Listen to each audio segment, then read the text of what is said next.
Paul is a photojournalist for a local newspaper. It's his day off and he's hanging out at a party. Suddenly, a famous actress, Heather, enters the dance floor. Paul takes only one picture of her before his phone runs out of power. The next day, Paul shows this picture to his boss and gets a huge bonus. Can you guess why this picture is so exclusive?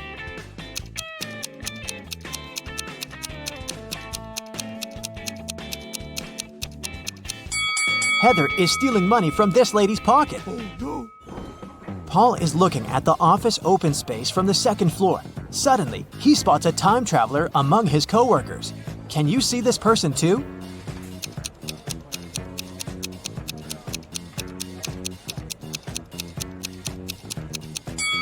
This guy's outfit is too old-fashioned. Paul leaves his workplace to get some fresh air and eat. In a while, he returns and finds his boss unconscious on the floor. Paul calls doctors and questions 3 coworkers standing nearby.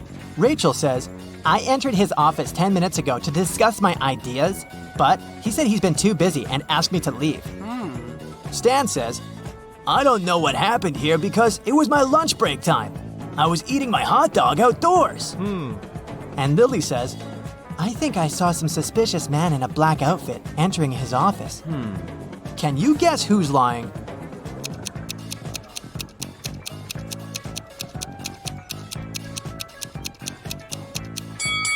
Stan. He has an unpacked hot dog on his desk, so he was definitely doing something else during his lunch break. Paul arrives downtown to take some pictures. He's looking out the window of one of the buildings and sees this horrible scene. Why is he doing it? Do you have any ideas?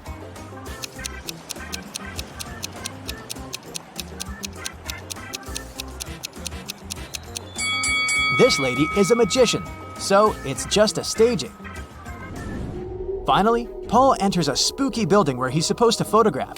Suddenly, someone locks the door, and now Paul is trapped inside. He wanders around for a while and finds these 4 doors. A creepy voice announces, "Only door number 5 is the escape door. As for the other 3 doors, dangerous monsters are waiting behind them to eat anyone who dares to enter." Oh boy. Can you help Paul choose the right way?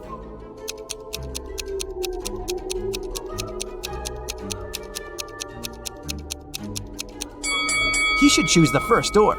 The symbols on the doors are actually numbers. Yeah. Paul enters the exam room and sees 2 more doors with spirals.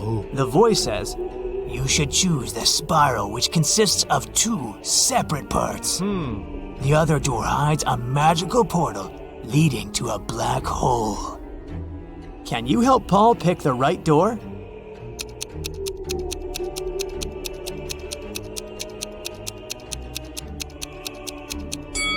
It's the second one.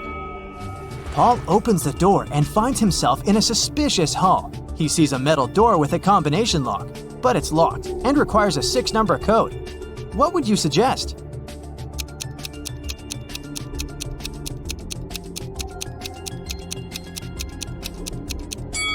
The correct code is 375419. There's a hint hanging on the wall. Paul should literally enter 3 7s, 5 4s, and 1 9.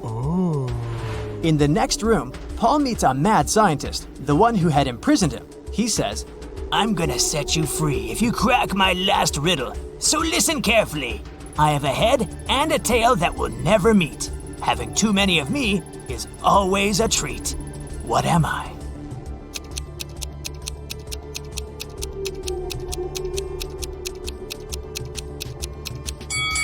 The correct answer is a coin.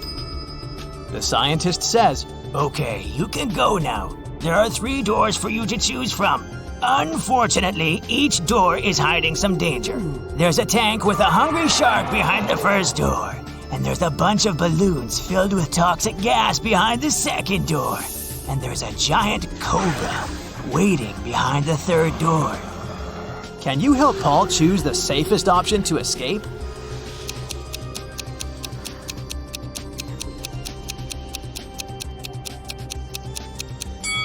Paul should choose the 2nd door. Toxic gas is inside the balloons, so if he passes by carefully without popping them, he'll escape safely. Yeah. Paul returns to his neighborhood. He's walking down the street and sees a tree with a bunch of birds. Can you spot an antisocial owl among them?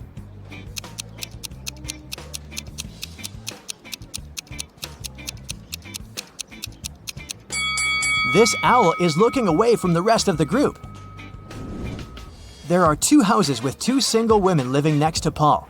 One of them used to live in poverty all her life, but today she robbed a bank. Can you spot this woman?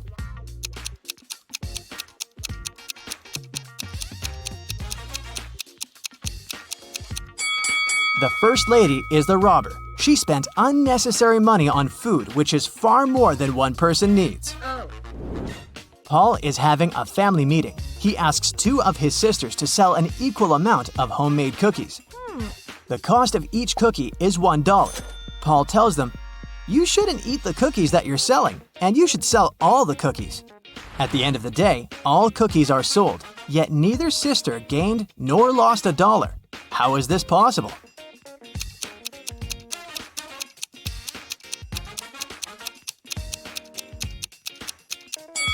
The first sister bought a cookie from the other one, and the second sister bought a cookie from the first one, and so on. In the evening, Paul is having a family dinner, but one of the guests is an impostor. Can you guess who?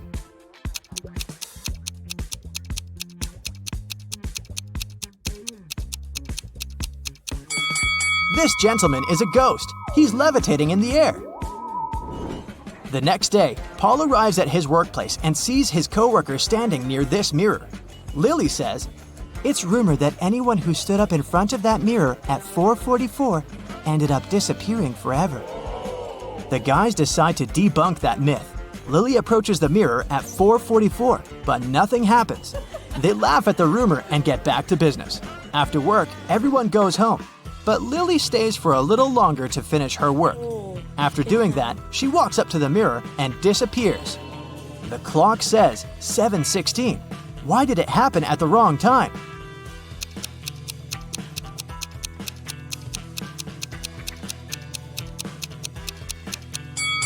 The rumor was about the mirror time. 7:16 is the mirror image of 4:44. Paul wants to rescue Lily, so he goes to the most famous wicked witch in his town. The witch says, "Okay, young man, I can get your friend out of the looking glass if you help me in the kitchen. Which one of these 7 potion pots will get full first?" "Do you have any ideas?"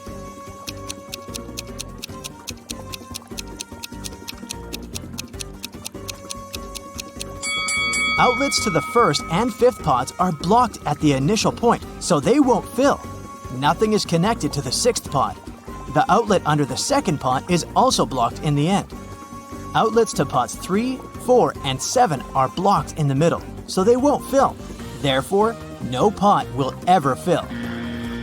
The witch is satisfied with Paul's answer. She shows him 4 doors and says, "Your friend is behind one of these doors. You only have one chance to pick the right one. Good luck!" Can you help Paul find Lily?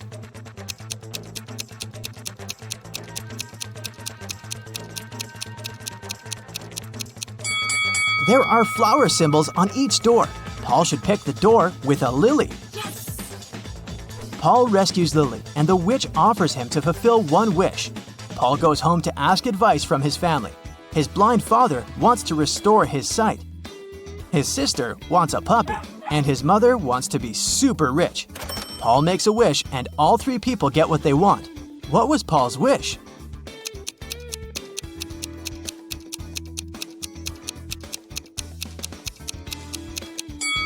Here's what Paul told the witch.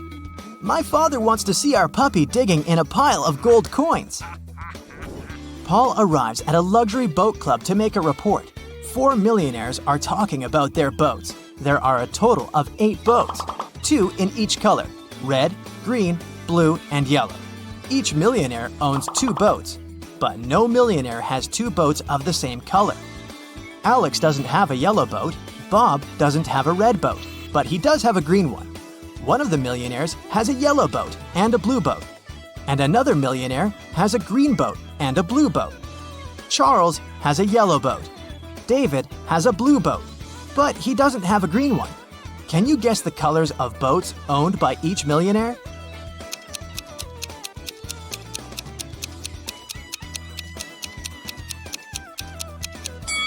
Alex has a red and a green boat.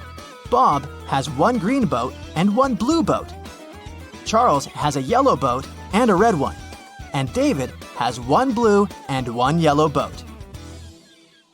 Wow! While working late at night in a top-secret laboratory, Michael finally managed to create the DNA of a hybrid monstrous creature.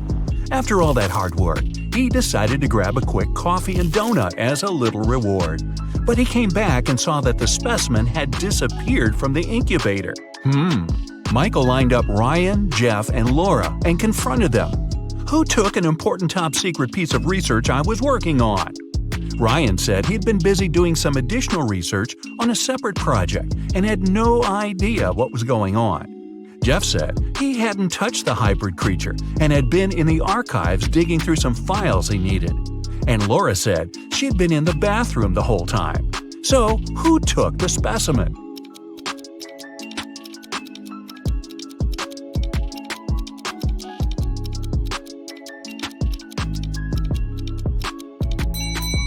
Michael never mentioned that he was dealing with a hybrid monstrous creature.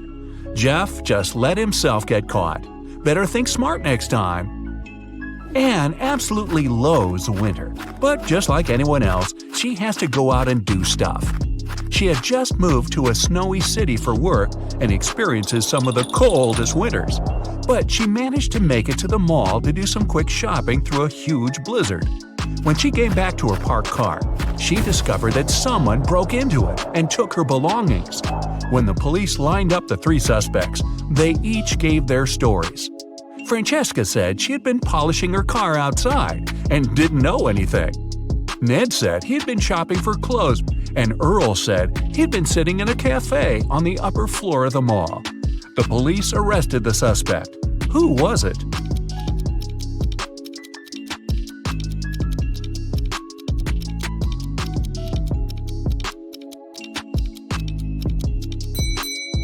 Francesca. She was polishing her car outside in the middle of a blizzard? That's not only illogical, but not safe either. She just gave herself away. You wake up and find yourself trapped in a room with 4 doors in front of you. You don't have enough time to choose which door leads to freedom. You hear a monster coming, so you check out the doors quickly. The leftmost door has a sign on it saying, "Take the door on the right to break free." The second door also has a sign saying, "It's the right door." The third door has a sign, "Freedom is just right in front of you." And the last door has a sign, "Don't trust the signs." Which door should you choose?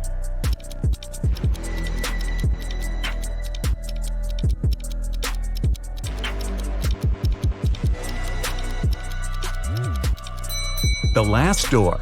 It says not to trust the signs, but it doesn't mean that they're lying. The first door says to take the door on the right. Not necessarily the last door on the right, but just the one on the right. The second one says, it's the right door. Not the correct door, but the right door, as in the door on the right. The third door says freedom is just right in front of you. That just doesn't make any sense, does it? So it's the last door on the right that leads to freedom. Mason was extremely happy when he got the news that his sister Jane was coming to town. He had just started a new job and couldn't wait to host her for the first time. She was only able to see some nice pictures of the places he visited, including where he lived. When he picked her up from the airport, he noticed something slightly off about her. She was robotic with her responses and seemed stiff with her movements. She wouldn't eat and only insisted that she wanted to rest up. Strange. Had he been watching too much sci-fi? After a while, Mason hears a knock on the door, and to his surprise, it's Jane. But I thought... Jane tells him that the Jane in his apartment is an impostor. When the Jane in the bedroom goes out and sees the other Jane sitting on the couch, they're both in shock. They both try to convince Mason that they're the real Jane. But who will Mason believe?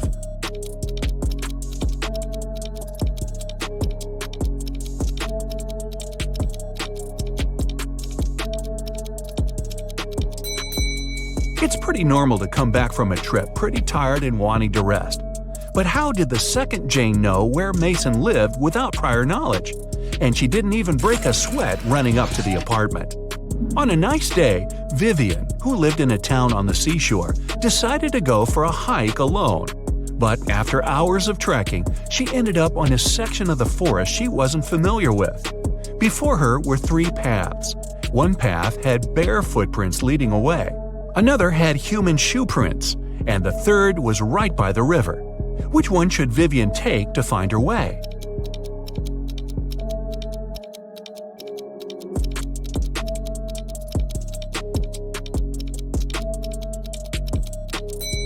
The river path. Since she lives in a coastal town, the river mouth most likely ends up in the sea. That way, she could figure out where she is. Melissa is sharing a train car with 3 other people. It's a very hot day and the air conditioner doesn't even work. James starts complaining and only calms down after opening the window. Melissa lays down her red silk scarf her grandmother gave her next to her. Judith compliments it. Robert, a senior, mentions that he forgot to bring a gift for his wife who will pick him up from the train station. James has a crush on Judith. After a while, Melissa goes to the bathroom and comes back to find the scarf missing. Who was the one who took it?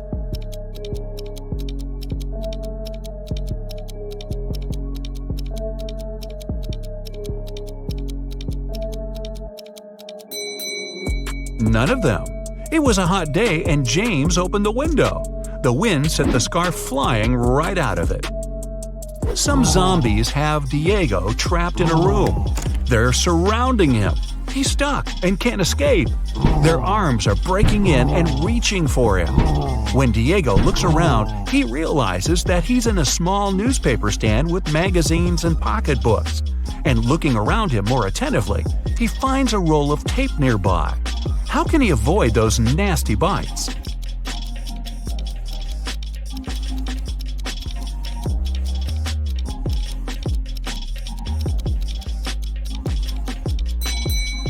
The only way for Diego to escape will be to tape those magazines around crucial parts of his body where they can't lay his teeth on him. It'll be light enough for him to run away from the zombies without getting hurt. Plus, he'll have plenty of reading material for the road. Evan got lost in a forest, and just his luck, it was snowing. The only thing the police searching for him found were 4 parallel lines leading into the forest. Something doesn't seem right, they thought, and took several people into questioning. Nick said he had been at the store buying some groceries. Vanessa said she had been babysitting. Christina had been at work the whole time. After hearing the stories, they arrested Nick. Why?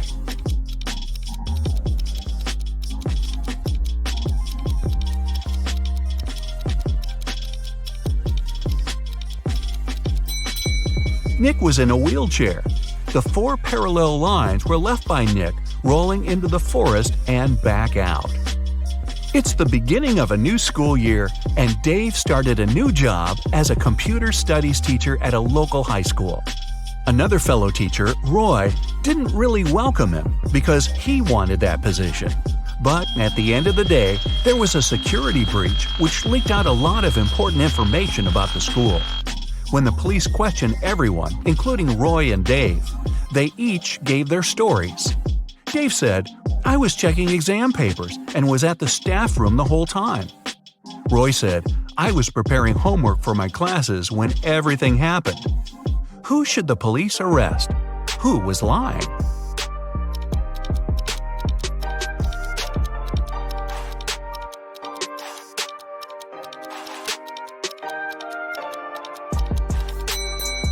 Dave. There wouldn't be any exams on the first day of school. Gareth is in a pickle. He's at the police station looking at the lined-up suspects, one of whom stole Beth's bag while she was having a picnic in the park. He observes them. Beth describes the culprit as someone big, no hair, and wearing a black jacket. All the men lined up matched the description. Gareth looks at each of them, and they all have one distinct trait that makes them stand out from each other. Suspect number 1 has a beard. Number 2 is wearing shorts. And number 3 is wearing glasses. Gareth knows immediately who to arrest. Who is it?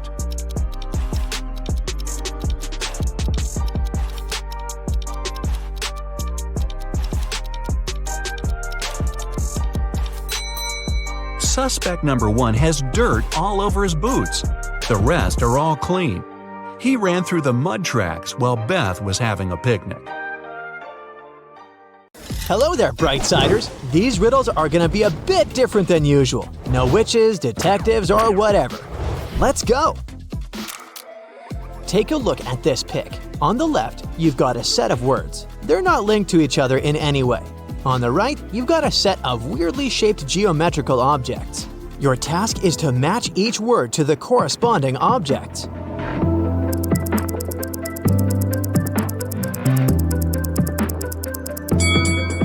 Alrighty, let's see the answers. Voila! Let me break it down for you. It's necessary to look for external similarities between words and pictures. This is called word recognition. We recognize words as a whole, not by individual letters. Easier to spot spelling errors. That's why we can read abbreviations. We recognize familiar words even if letters are missing. Next one. You gotta use your math skills here. So, in front of you lies a whole treasure. 10 bags, each of which contains 1,000 coins. 9 sacks contain real gold coins, and 1 contains extremely fake ones. A real gold coin weighs 5 grams, while a fake one weighs 4 grams. How to determine in one weighing on the scales which of the bags contains fake coins? The scales are accurate, but there is only one approach to them.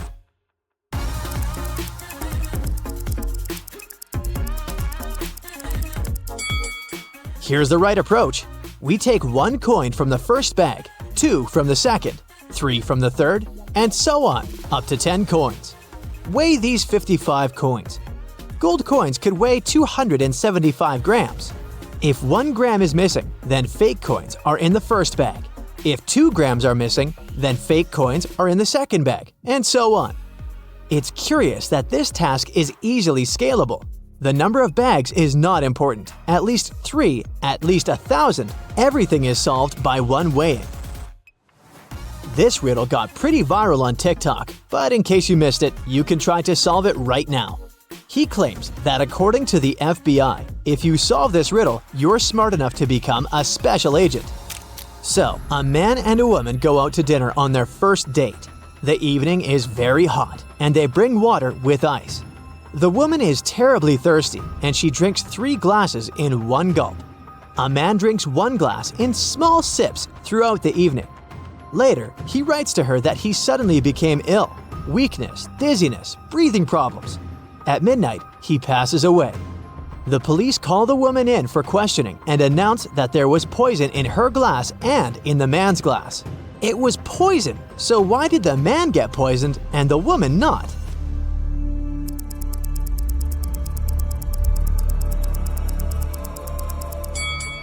I'm sure you already guessed the poison was in the ice. The woman drank so fast that the ice cubes had no time to melt, so the poison had no effect on her.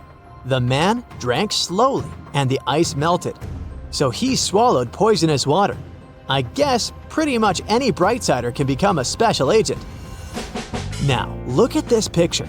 Keep in mind that it's not that simple and only 1% of people can figure out what's wrong with this image.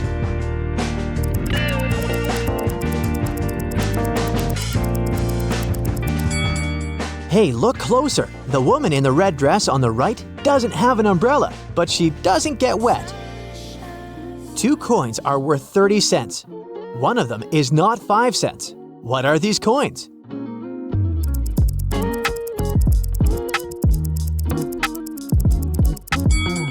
This one was easy. 25 cents and 5 cents.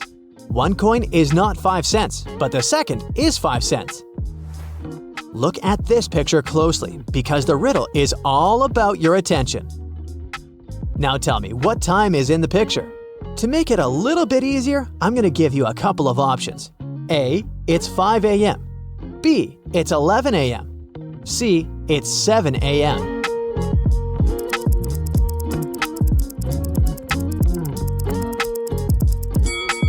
Take a look at the long shadows and the snow lying on the cars and the burning lanterns. Well, I guess it's 7 o'clock in the morning in the picture. Look at the picture. Do you spot anything weird here?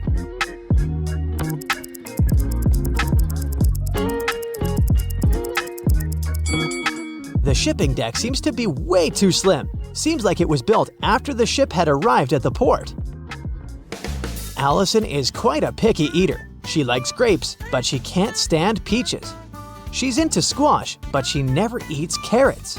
So now you have to figure out what Allison prefers, pumpkins or apples.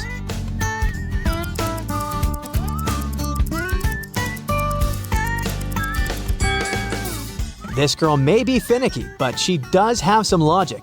She only eats things that grow on vines, so she's gonna prefer pumpkins over apples.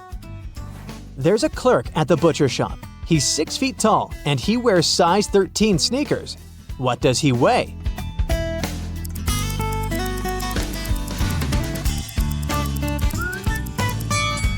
Of course, it's meat. There's a word in the English language in which the first 2 letters signify a male, the first 3 letters signify a female, the first 4 letters signify a great man, and the whole word means a great woman. Can you guess this word?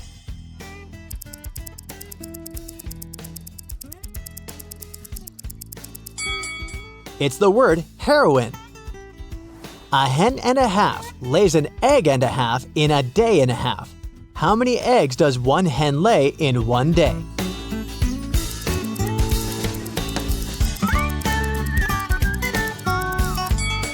Yeah, it's pretty hard to think of a hen and a half. As for an egg and a half, I can only imagine it in a cooked form.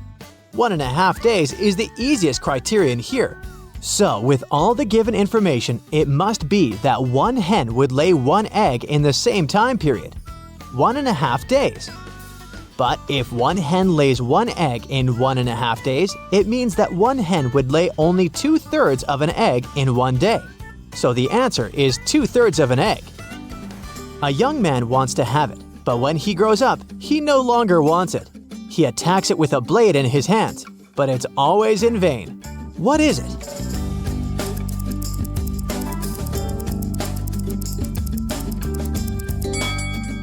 It's a beard. Hey, I've got a riddle rhyme for you. I'm rather large and usually majestic. I'm every hue of the rainbow. I can eat you. I may heat you. You only wish you could see me. What am I?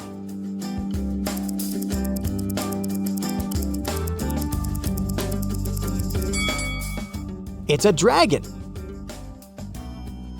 The last but not the least. Get ready. This one's gonna be pretty long. Carl's 2 grandmothers want to see him every weekend, but they live on the opposite sides of town. Not to offend any of the grannies, he tells them that every Sunday he'll head to the subway station nearest to his apartment at a random time of the day and will hop on the next train that arrives. If it happens to be the train traveling north, he'll visit his grandma Erica uptown. And if it happens to be the train traveling south, he'll visit his grandma Liz downtown. Both of his grandmothers are okay with this plan, since they both know the northbound and southbound trains run every 20 minutes. But after a few months of doing this, Grandma Liz complains that she sees him only 1 out of 5 Sundays. Carl claims he chooses a random time each day. How can this be? Keep in mind that the trains always arrive at their scheduled times.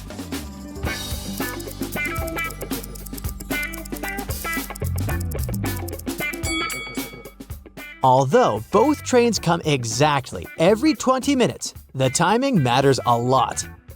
Let's imagine the northbound train comes on the hour, on the 20, and on the 40. So at 8, 8:20, 8:40, 9, etc. Now let's suppose the southbound train comes on the 4, 24, and 44. So 8:04, 8:24, 8:44, 9:04, etc. This means in any hour, there will be only 12 minutes in which the southbound train will be the next train to arrive. So, if Carl arrives between 8 and 8:04, between 8:20 and 8:24, or between 8:40 and 8:44, he'll get on the southbound train. Otherwise, he'll get on the northbound train. But as Carl always comes at a random time, and the southbound train supposedly arrives after the northbound trains, Carl gets to see his grandma Liz pretty rarely. Get ready for a tough but very fun riddles competition. Take whatever helps you activate your logical skills. A magnifying glass, a deerstalker hat, or a notebook. And let's get rolling. Let's warm up with some easy stuff. Can you find a vampire among these emojis?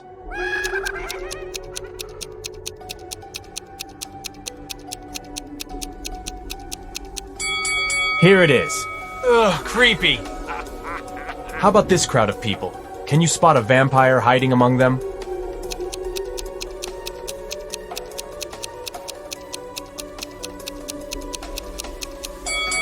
It is this girl.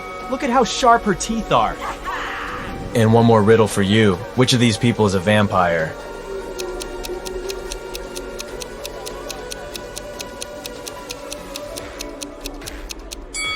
See those fang marks on the neck of that guy? He was bitten and has already turned into a vampire himself. Stephen was found unconscious in his living room on a Sunday evening.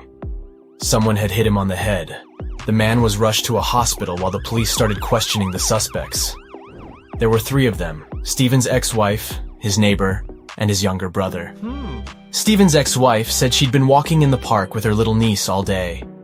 Stephen's neighbor said she'd wanted to go on a date with her boyfriend, but since it had been raining heavily, they decided to stay at home. And Stephen's younger brother said he'd been at work, finishing a large project. It was so important he had to work even on weekends. The police figured out who the attacker was quite fast. Can you do the same?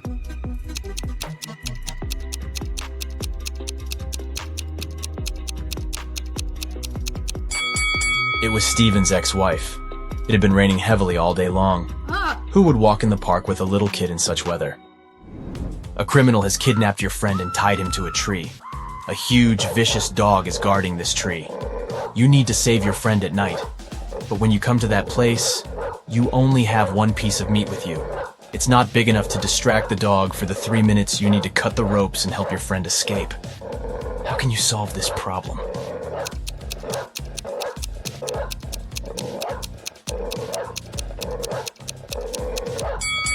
Cut the meat into small pieces and throw them all over the garden. And while the dog is distracted, set your friend free. One day, Amy went on a date with her boyfriend Joe to a nice restaurant. Joe gave her flowers and candy. They had a great meal and enjoyed the date. But in the morning, Amy woke up with a severe allergic reaction. She went to the hospital, where she was told that she had been poisoned. But to figure out what antidote Amy needed, it was crucial to understand the source of the poison. The detective invited to investigate the case questioned everyone who could poison the girl, her boyfriend, the cook, and Amy's friend Cindy. Joe said that they'd eaten the same food in the restaurant. The cook said that he had brought Amy her pizza, and it had been freshly made. And Cindy said she thought Amy's boyfriend had poisoned her. She added that he had asked her what flowers Amy liked to gain Amy's trust. Have you realized who poisoned the girl?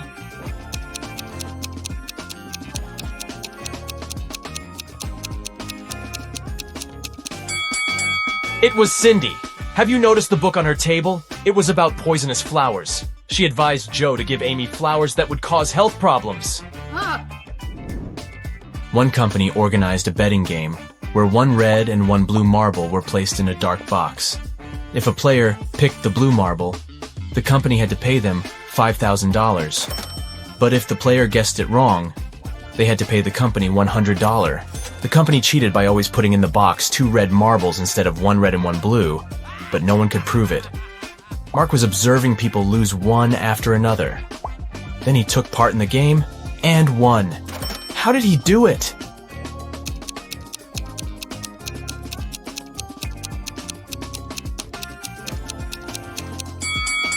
The man picked a marble and quickly put it in his mouth without showing the thing to anyone else. The remaining marble was red. According to the rules, it meant that Mark's marble was blue. The company had to pay him the money. Now, you need to pay attention to every little detail. Can you figure out whose dog it is?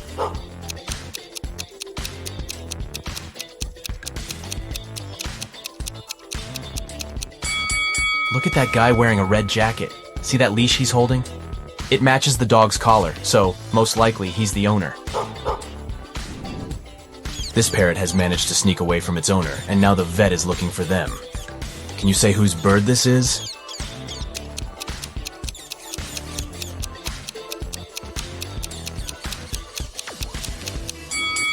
The owner is that woman sitting on the couch. There's a cage behind her. Another waiting room at the vet. And whose Sphinx cat is this cutie?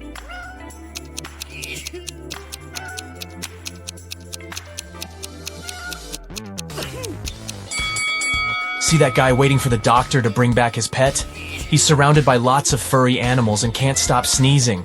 He must be allergic to fur. That's why he got himself a Sphinx kitty. And whose horse is this?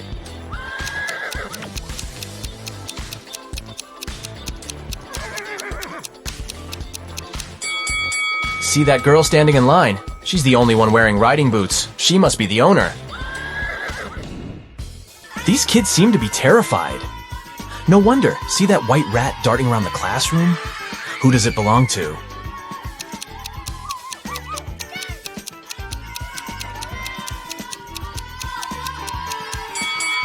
It's that girl who's checking her backpack. You can see a cage and some rodent food inside. Ah, look at this cutie. What do you think? Who does this mini pig belong to?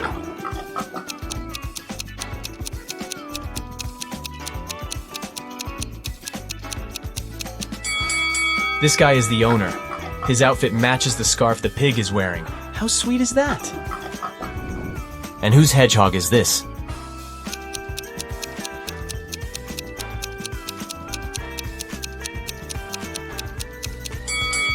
This lady is the owner. She's wearing special gloves to handle the animal. Yes! And who does this absolutely adorable pug belong to?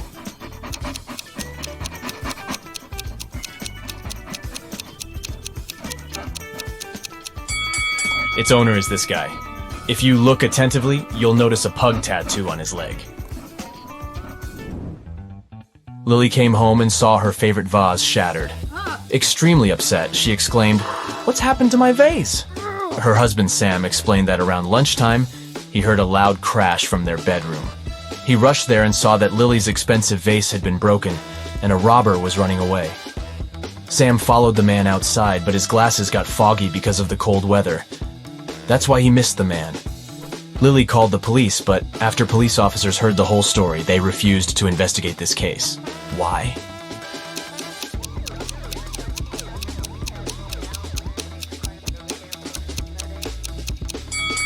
Glasses fog up when you enter a warm place, not vice versa.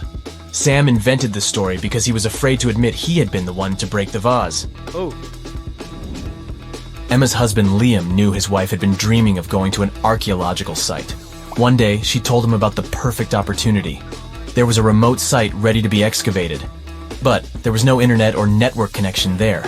She would have to camp in a tent with almost no modern conveniences. But since she was really excited about this trip, Liam was ready to wait for her at home. 2 days later, Liam received a message and a photo from Emma. The man got furious. He realized Emma had been lying about the whole thing. How did he understand it?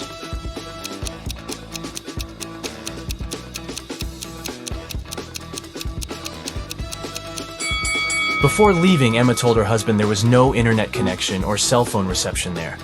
Then how did she manage to send him the photo? Several bank workers visited a canteen in their office building. Since it was the riddle day, Matthew, Isaac, and Wyatt were served tea, and Hunter, Christian, and Nathan drank coffee. What drink did Aaron get?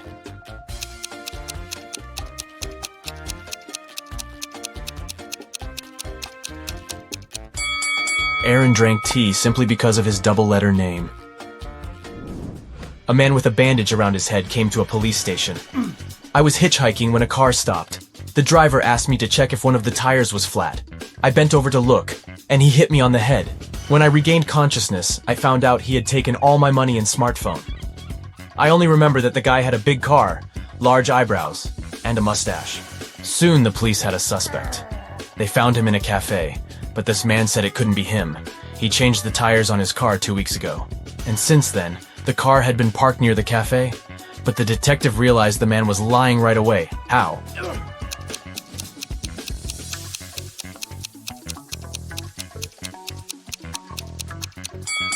There's a no parking sign near the cafe. No car could be staying there for 2 weeks. Isabella is standing behind Mia, but at the same time, Mia is also standing behind Isabella. How is it possible?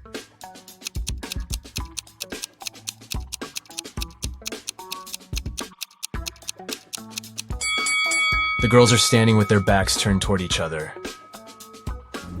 Mrs. Red was a big boss in a large company. Recently, she hired a few new employees. One day, her assistant was filling out their documents and found something strange. What? She informed Mrs. Red that one of the new employees seemed to have fake documents. But the boss was in a hurry and told the assistant that she'd have a look at the papers the next day. Yeah. But the next day, Mrs. Red found out that her assistant was in a hospital, unconscious. Oh my god. Someone had attacked her on her way to work. Mrs. Red hurried to check the new employee's documents, look at them and try to figure out which ID is fake.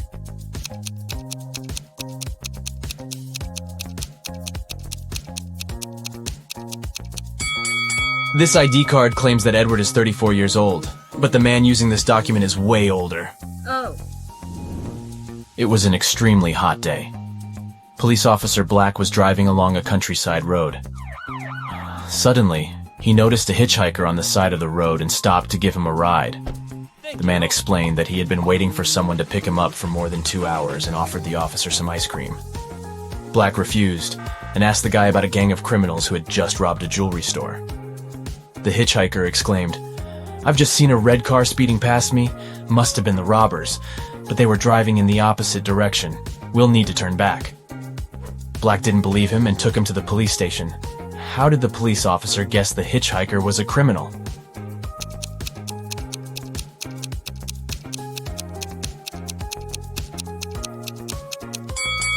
If the hitchhiker had indeed been standing on the side of the road for 2 hours, the ice cream would have already melted.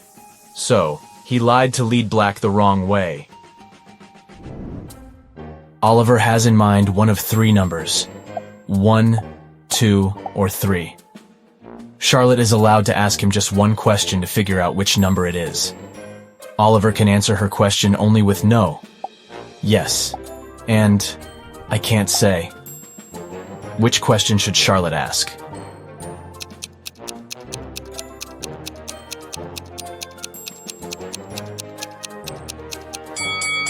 She can say, "I have the number 1 or 2 in mind. Is your number larger than my number?" If Oliver answers yes, it means he's chosen 3. If he answers, "I can't say," the number he has in mind is 2. And if he says no, his number is 1. Several people were asked to step over a pencil lying on the floor, but none of them managed to do it. Why?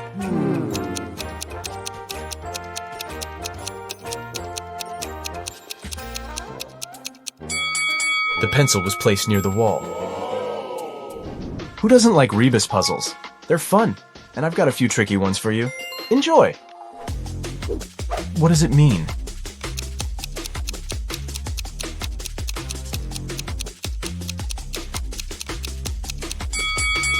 It's misunderstood. Try to crack this one.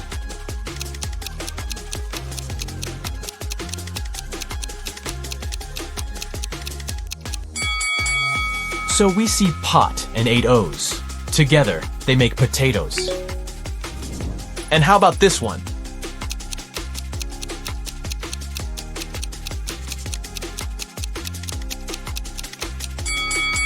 That's high five. A small hint. The arrangement of these letters is important.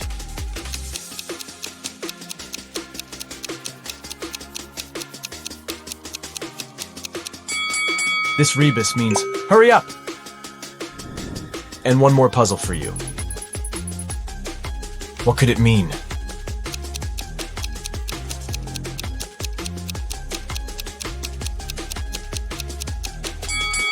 It's a friend in need. A hungry vampire is following you on a deserted street one dark night. Suddenly, you see a house with its door open and hide there. The vampire can't enter your shelter, but is patiently waiting outside. However, you still have some hope. There are 3 tunnels leading out of the house. But inside the first tunnel, there is molten lava. The walls of the second tunnel keep closing every 10 seconds, crushing everything that gets inside. And the floorboards of the third tunnel collapse every 5 seconds, sending everything lying on them into an abyss. What should you do?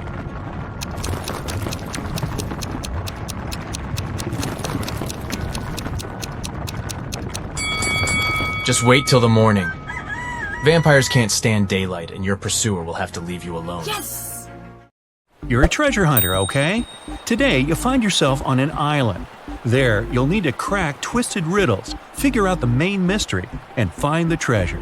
In the end, you'll calculate your points. Your old friend gave you a map of a small island for your birthday. He told you there were pirate treasures hidden in that place. Of course, you want to find them. You have a flare, a bottle of water, a compass, a flashlight, a phone, and a shovel. You sail to the island's southern coast and go into the jungle. Here, you see 3 roads with signposts.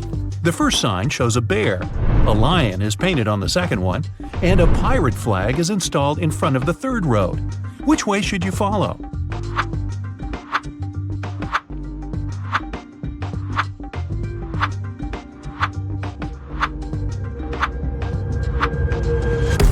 It's the 21st century now. The pilots have long been gone. Now there are no people on this island. It seems the flag indicates the route the pirates took when they went to hide their treasures. A lion and a bear may indeed live here, so you opt for the pirates' trail. You make your way through the dense jungle, leaving marks on trees not to get lost. Then you notice a small hut. You go inside and see a big chest with a rusty lock. Inspect the room. Is there anything here that can help you open the chest? There's a tire iron in the corner behind the broken chair. The lock seems weak, so you can easily tear it off. You open the chest and see nothing but an old map of the island. There are 3 marked points with treasure on the map. You leave the hut and follow the route to the first place. You find the wreckage of an old wooden ship. You wander over its deck. Suddenly, the boards crack under your feet, the floor breaks, and you fall into the hole. It's dark and cold here. You turn on your flashlight and see a chest. You touch it and hear a growl. A zombie pirate is slowly coming towards you. After a second, you realize there's nothing to be afraid of. Why so?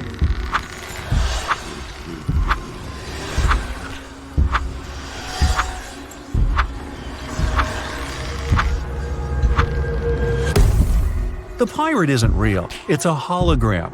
Behind it, a small projector is installed. It creates this digital zombie pirate. You pass through the hologram and open the old chest. There are precious stones inside. You put them in your pockets, get out of the ship, and look at the diamonds. You understand they're fake and made of plastic. You open the map and cross out the dot with the first treasure. Now you go to the second chest. Along the way, you continue to mark trees. You hear some hissing sound nearby. It's a snake. You don't know if it's venomous or not. It raises its head and looks at you. What will you do?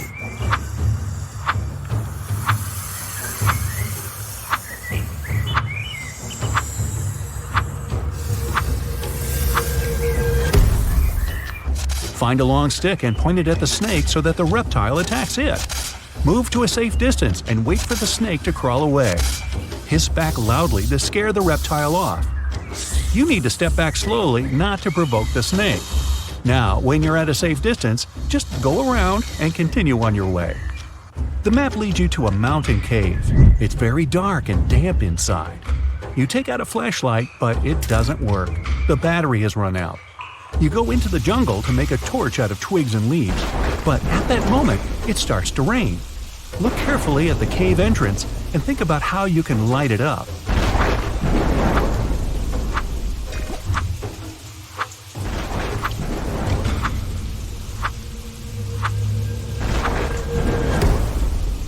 The solution is in your pocket. Send the flare into the cave. The dark place gets illuminated by the red light, and you can see a chest inside. The chest is huge, but unfortunately light. Inside, you find 1 gold coin. It seems real, but where is the rest of the treasure? At this moment, the red light goes out, and you hear the flapping of wings.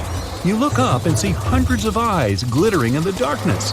Bats. They scream and fly in your direction. You don't have time to run out of the cave, and there are no more flares. What are you gonna do?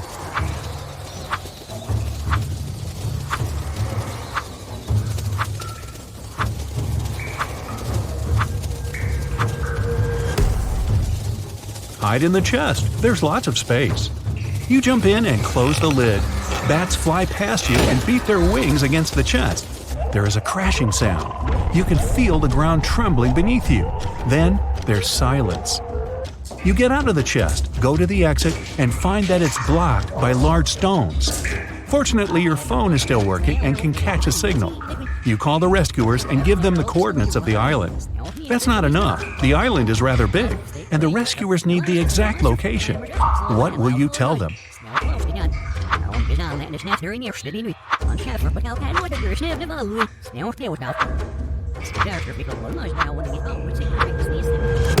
You went into the jungle in the southern part of the island and left lots of marks on the trees. Rescuers can find you with their help. That's all. Now you just have to wait. A few hours pass. You've drunk all the water and fallen asleep. The rays of the sun wake you up. Someone has removed the stones and cleared the exit. But who did this? Rescuers or someone else? You cross out the second place on the map and head to the last treasure point. You make your way through the jungle and notice a grizzly bear nearby. It sees you too and stands up on its hind legs. The beast looks extremely unfriendly. You scream to scare the animal away, but it's not working. What shall you do?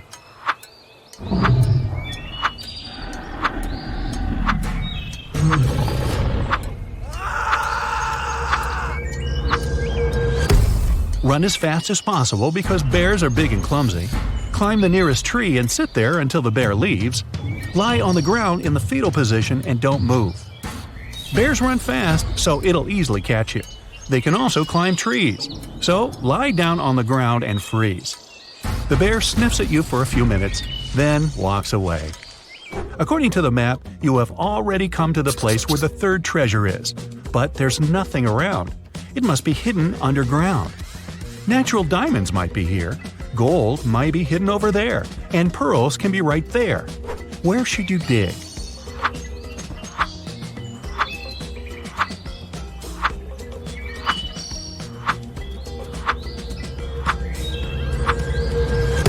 You have already found plastic diamonds. Maybe the ones hidden here are fake too. Also, real diamonds are mined deep underground in rocks. Natural pearls are found on the seafloor. They can't be here. You need to dig the spot with the gold. You take out a shovel and dig for a few hours. You open the chest and put all the gold coins in the bag. Now you need to get to your boat quickly. Night falls. On the way, you meet pirates. They have sabers, parrots, and eye patches. They want to catch you and take away the gold. You understand that they are not real pirates, but just pretend to be them. How did you know that?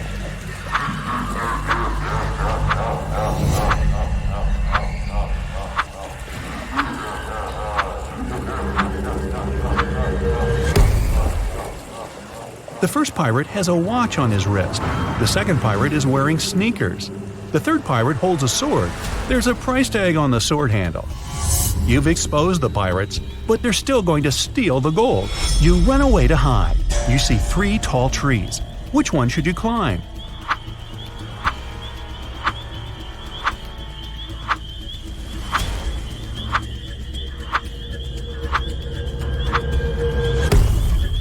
There's a venomous snake hidden among the leaves of the first tree. When you look at the second tree, you notice a broken branch.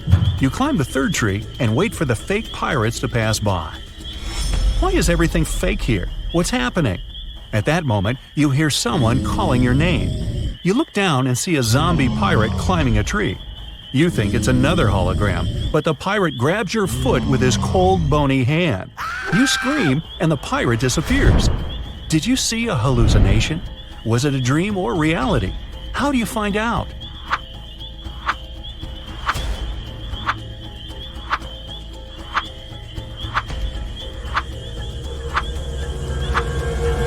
The pirate was a dream. It was night when you climbed the tree. It's morning now. You've been sleeping on the branch all this time. You get down and go to the boat you used to come here. It's located in the southern part of the island, and you realize you're lost. Because of the fake pirates, you missed your turn. But now, how can you find out where the south is?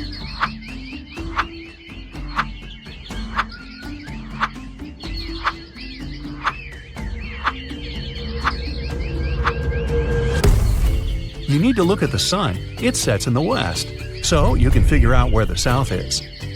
Focus on the moss. It grows on the north side of the tree. That means the opposite side is south. What shall you choose? Or is there an easier option?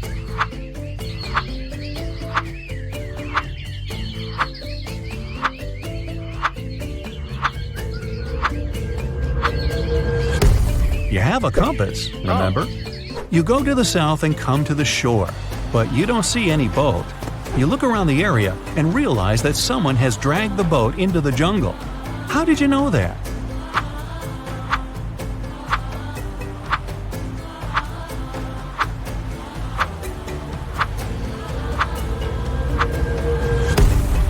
There were human footprints and a long trench left by the boat in the sand. Someone was pushing it. You follow the trail and find the boat. It's hidden among the leaves and bushes. But you don't rush to get it because it's a trap. Why do you think so?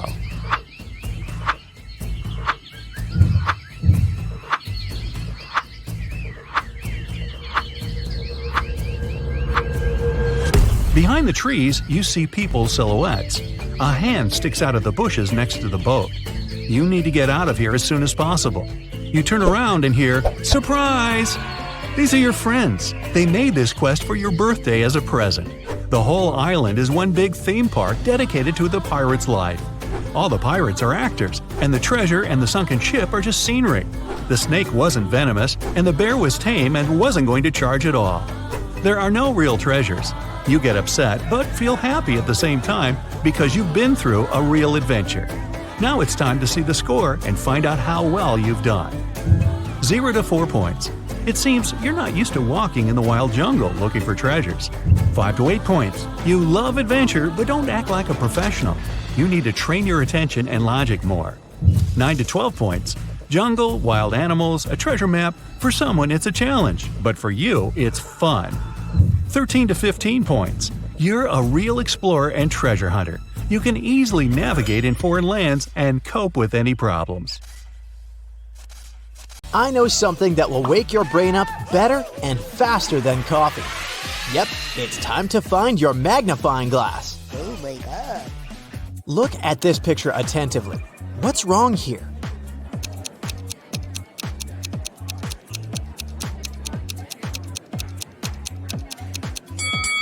Each of these 4 people has a slice of pizza in their hands, but only 3 pieces are missing from the pizza box.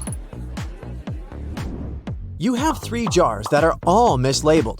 One jar contains apples, another contains oranges, and the third jar contains a mixture of both apples and oranges. You are allowed to pick as many fruits as you want from each jar to fix the labels on them. What is the minimum number of fruits that you have to pick and from which jars to correctly label them? Yeah.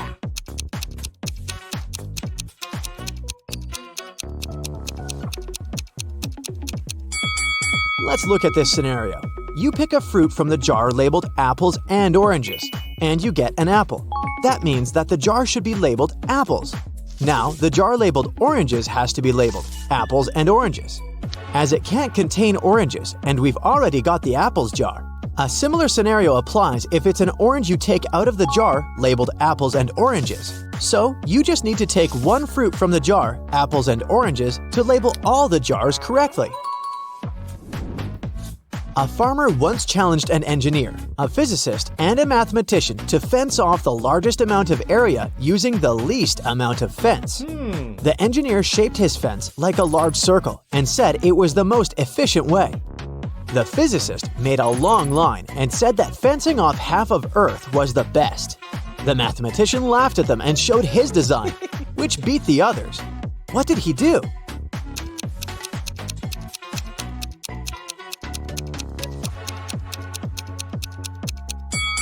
The mathematician made a small circular fence around himself and declared himself to be on the outside. Every day after work, Jack arrived at the train station at 5 p.m. His wife left home in her car to meet him there at exactly 5 p.m., picked him up, and drove him home. One day, Jack got to the station an hour early and started walking home. He was walking until his wife picked him up along the way. They got home 30 minutes earlier than usual. How long was he walking?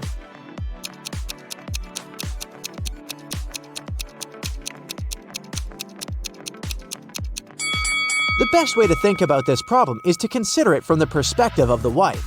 Her round trip was decreased by 30 minutes, which means each leg of her trip was decreased by 15 minutes. It means that Jack must have been walking for 45 minutes. Logan is a special agent who's trying to catch a notorious villain. After long months of investigation, he finds the criminal's headquarters. But the door is locked, which is not a surprise really. Logan sees a screen next to the entrance. He touches it, and the display lights up. It must be a riddle.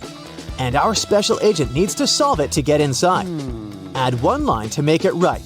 9.50 equals I-O-I-O-I-O. Logan cracks the puzzle in no time. What's the answer?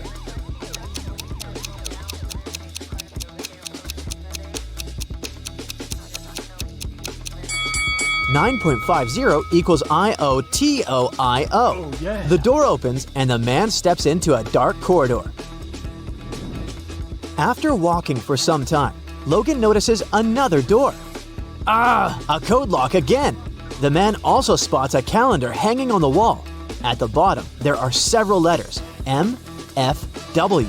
After connecting the dots, the special agent figures out the code. What is it?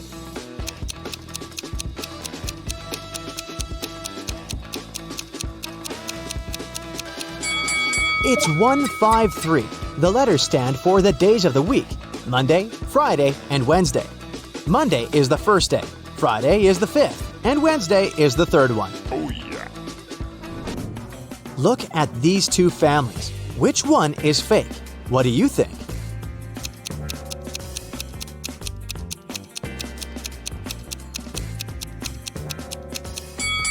Well, the family on the right has weird dietary habits. They allow their son to eat the whole cake on his own. But maybe they just don't care about healthy eating. The family on the left, though, seems to be perfectly fine. But have you spotted a USB port covered by the necklace the mother of the family is wearing? She's a robot, and all this family thing is just a joke. Now, look at these prisoners. Who is more likely to escape?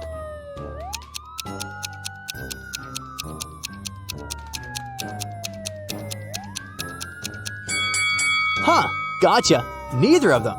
The one on the right will be stopped by the prison guard, while the one on the left will end up face to face with these pretty unfriendly dogs. How about these girls? Which one lacks common sense?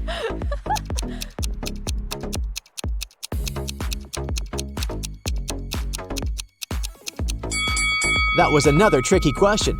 Both of them aren't the brightest bulbs in the chandelier. The one on the left is going to post a photo of her credit card on her social media. And the one on the right is going to share the details of her ID and plane ticket with her followers. That's incredibly unsafe. Oh my God! It was the first day of school when the principal's wallet went missing. There were 3 suspects: the gardener, the math teacher, and the coach. Oh no! Here's what they said. The gardener was mowing the front lawn. The math teacher was checking the surprise test he'd given his students. And the coach was meeting new people who wanted to join the school's soccer team. Who took the wallet?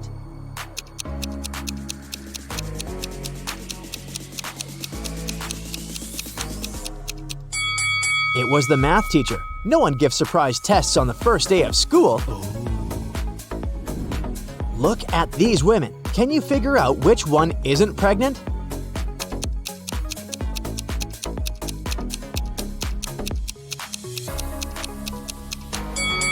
It's the woman on the right. Her belly is strangely shaped, and something seems to be moving under her clothes. Ugh, creepy. One day, the emperor asked his general what he should choose if he was offered either justice or a lot of gold. "I'd choose the gold," the general answered without hesitation. The emperor was taken aback. "I would have been disappointed even if this was the choice of a servant," the emperor said. "But coming from you, it's not only disappointing but also shocking and sad." But the general justified his answer to the enraged and hurt emperor without a problem. What did he say?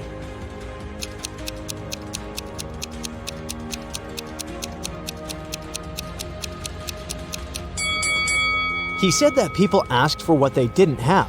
"Under your majesty's rule," he then added, "justice is available to everybody, but I am a spendthrift and always short of money. That's why I said I would choose the gold." The answer pleased the emperor, and his respect for the general was restored. The police arrived at a ski resort early in the morning.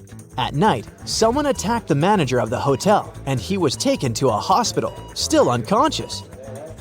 The police suspected 3 people, Laura, James, and Arthur, who had arrived the day before. The officers inspected their rooms, and here's what they found. Look at these things attentively and try to understand who attacked the manager.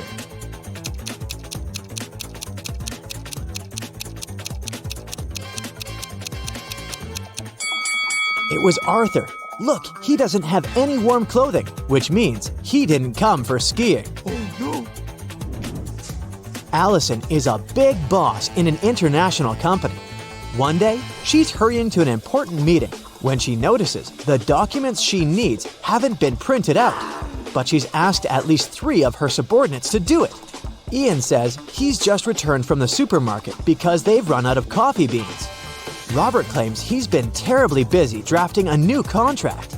And Alice answers she's been in the kitchen preparing snacks and making coffee for the meeting. Who's actually forgotten about the task and is making up excuses at the last moment?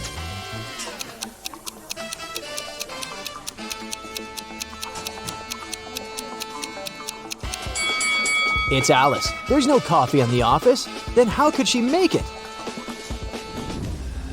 Rich businessman Mr. Hudson had a serious disease and was staying at the best hospital in the city. He was treated with pills invented by a scientist working in that hospital. Mr. Hudson was feeling better and better and was getting ready to be discharged.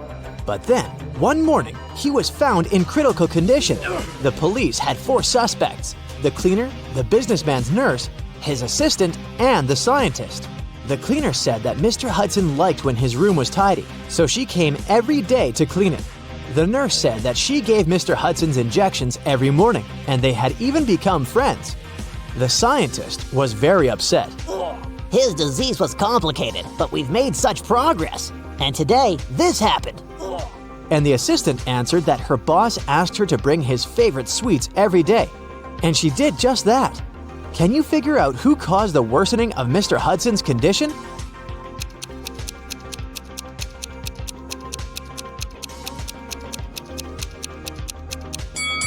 It was the nurse. Mr. Hudson was treated with special pills. What injections is she talking about? What? Harrison was walking home when someone threw something at him and knocked the guy out.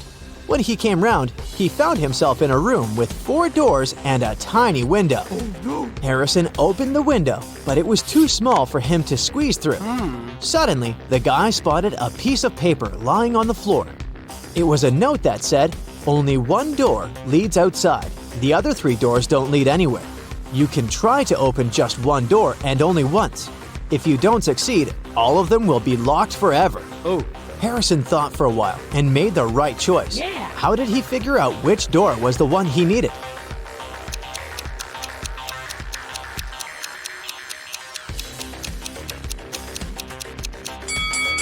He opened the window.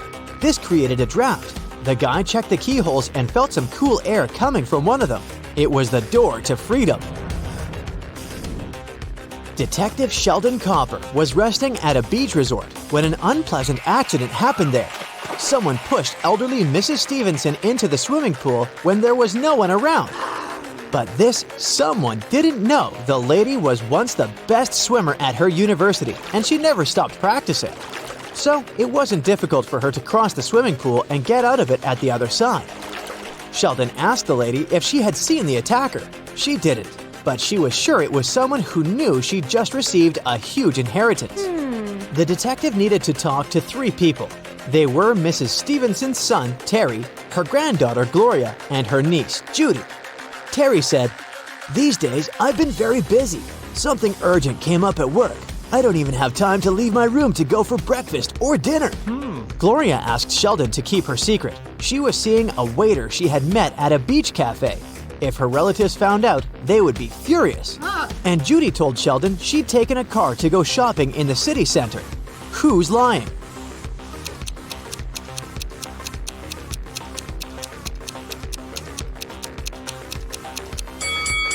Terry. The man looks sunburned. But how can it be if he hasn't left his room for days? Jaden bought a beautiful ring for his girlfriend. He wanted to propose to her at the weekend. He left the ring on his desk at home and went to work. But when he got back in the evening, he didn't find the ring. Only his 3 sisters were at home that day, and none of them liked his girlfriend. He went to question each of them. Mia was in her room. She said she'd spent the whole day there painting the walls. Emily was in the kitchen. She answered that she'd been cooking a birthday cake for her friend. And the youngest, Nora, was in the garden. She said she'd been planting roses. It didn't take Jaden long to figure out who had taken the ring. Do you know who it was?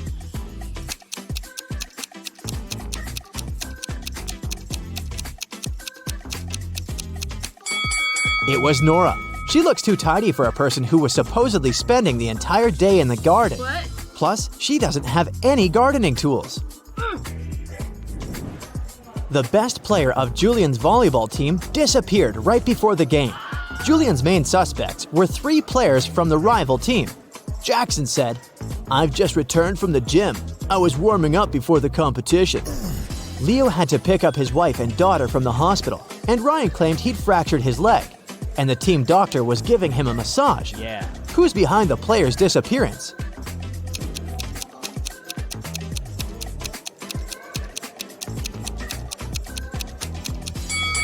It's Ryan. Getting a massage when your leg is broken? Really? Can you figure out the answer to this rebus riddle?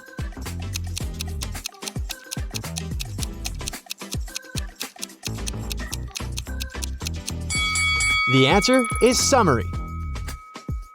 As a child, Laura adored rabbits. She grew up, became a private detective, and got herself a cute rabbit named Cinnabon. Once, she had to go on a business trip. She asked Sarah, her housekeeper, Annabelle, her cook, and Phoebe, her sister, to look after the animal.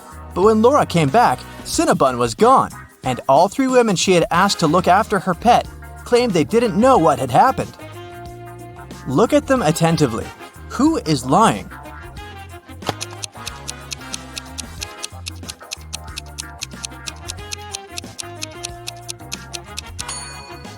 It's the cook. See? It's Cinnabon's collar in her pocket. Well, Laura noticed that too. When Annabelle realized she had given herself away, she broke into a run. Laura dashed after her, but she couldn't catch up with the woman. Luckily, the girl noticed Annabelle run into a gym. She ran inside too.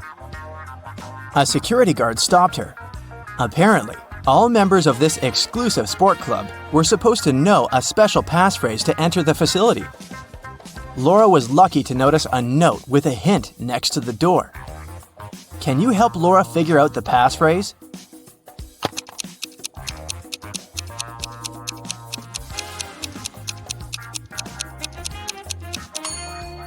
That's "for once in my life." And it was the correct answer. The guard let Laura through. The girl searched everywhere, but didn't find Annabelle. But wait, the showers.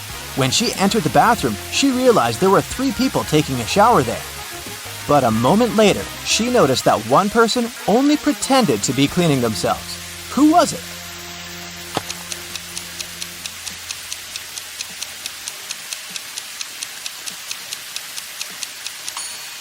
It's the person in the second cubicle. The water is running, but there's no foam. They don't use any soap or sponge.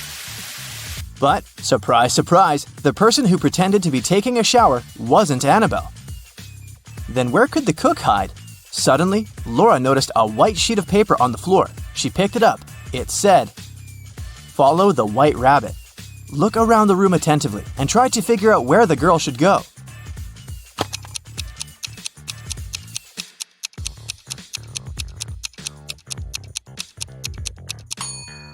See those bunny ears on that door? Laura should probably try it. But there was a combination lock on the door. And is that a riddle next to it? Laura started reading. The code is a 3-digit number. 682. One number here is correct and well placed. 635. One number is correct but in the wrong place. 206. Two numbers are correct but in the wrong place. 738. Nothing here is correct. 780. One number is correct but in the wrong place. Can you help Laura figure out the code?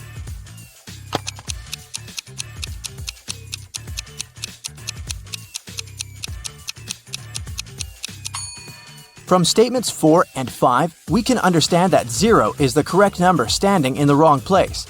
6 can't be the number we need, otherwise statements 1 and 2 would contradict each other.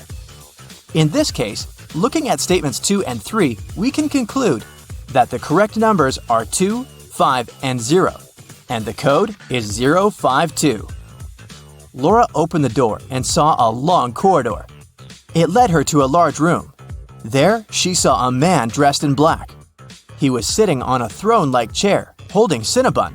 "Well, well, well, here you are," he said. "If you want to get your rabbit back, you'll have to do something for me." Laura had no choice but to agree. "You see, my wife Louisa disappeared during a performance she attended a week ago. Your task will be to find her." And the man gave Laura all the details. The girl questioned 3 witnesses. Dorothy said she had gone home right after the performance and hadn't noticed anything weird. Alina said that she had seen Louisa leave during the break with a tall blonde man. And Anna said that she'd been on the phone with her husband and hadn't seen where Louisa had gone. Who knows something about Louisa's whereabouts?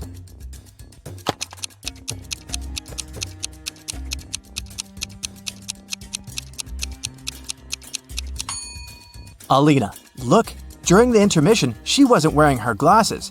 Neither did she have her lenses on. Look at how clumsily she moved. But then, how could she see Louisa leaving with a man?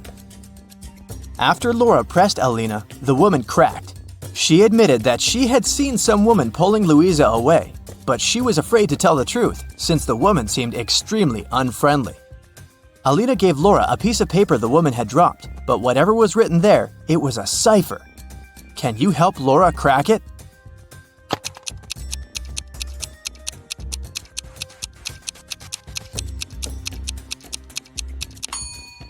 The note says, "At the docks." When Laura got there, she saw 3 buildings. She understood she wouldn't have enough time to search all of them. She needed to choose the one where Louisa was kept, and fast. Can you help Laura?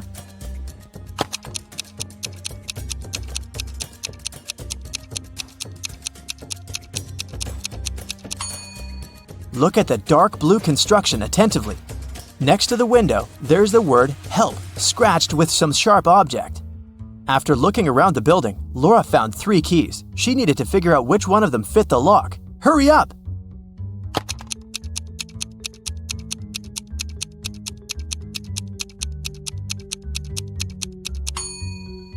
Right, this is the key. The door opened, and Laura saw a woman sitting in the far corner. It was Louisa. She helped the woman to her feet, and they stumbled away. Soon, they noticed 3 taxis. Which car should they choose?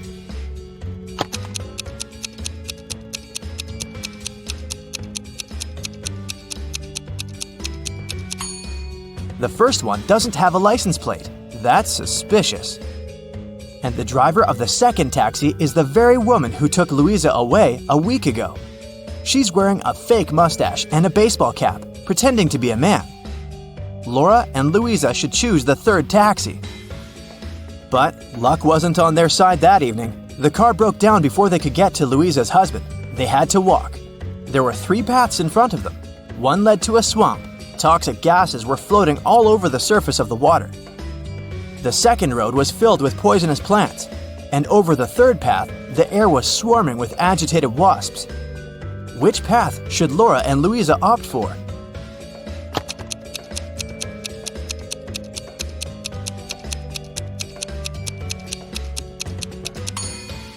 The second. At least the plants can't move, so if the women are careful, they'll be able to avoid touching them.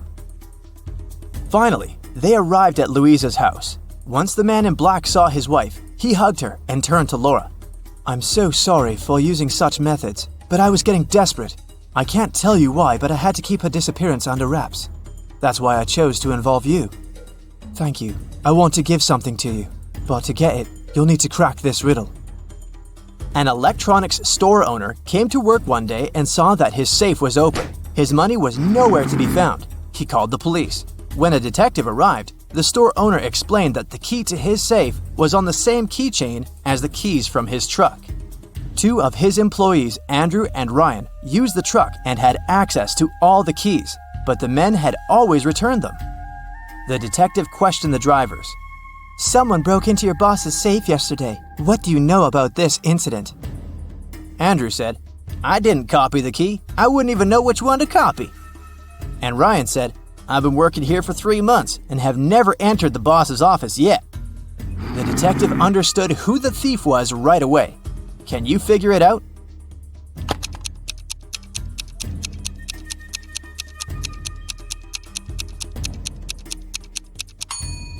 Andrew stole the money. The detective didn't say how the criminal had opened the safe. Then how did Andrew know it? Laura got the answer right. The man handed her Cinnabon and a brand new smartphone, but it was protected by a password. When Laura tried to unlock the phone, that's what she saw. Write backward all the numbers. That sounded like a tough task. Luckily, Laura was very smart. She didn't need much time to write the correct answer and unblock the gadget. So what was the password?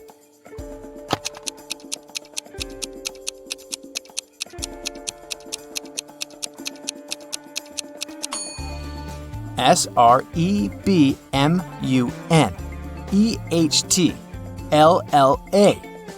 That's all the numbers written backwards. She couldn't believe her eyes. She'd been dreaming of this all her life, but to get it, she'd have to set off on a very unusual journey.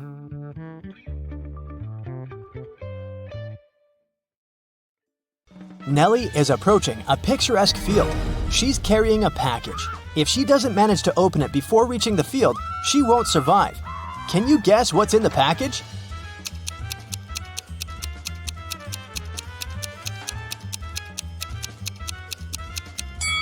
Nelly is skydiving. There's a parachute in her package.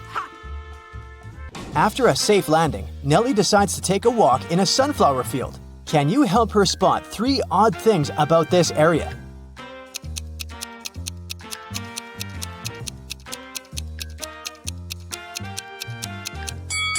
This straw man is winking. This sunflower has teeth, and there are 2 suns in the sky. Nelly walks too far and gets lost in the woods. She wanders around for a while and meets 4 guys sitting on one big tree. Can you help her rank them in order of foolishness?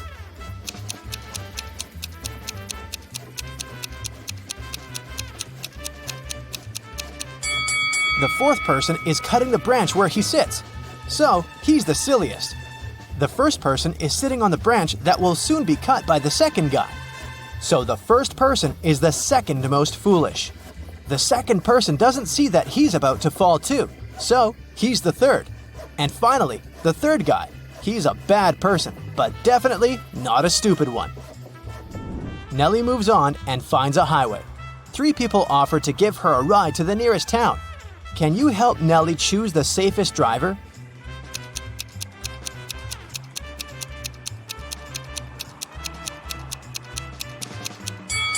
Take a look at this guy's car. Its tires are flat, and there's a puddle of engine oil spilled out of the car.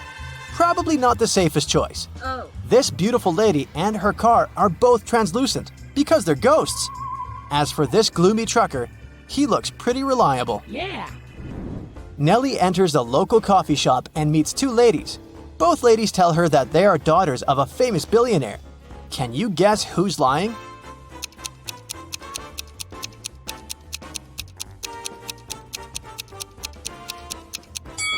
The lady on the right is a liar. The logo on her t-shirt is fake. Therefore, she's not rich. Nelly doesn't have any money to buy food. The coffee shop manager feels sorry for her and offers Nelly a free lunch. But first, she has to solve his tricky riddle. Nelly agrees. Here's the task. People have stepped on me, but not many. I never stay full for long. I have a dark side. What am I? Can you help Nelly win her free food?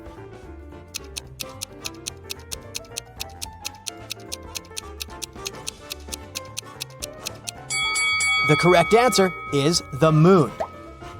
Nelly is eating and looking through the pictures hanging on the wall. Suddenly, she sees something weird. Can you spot any odd details too?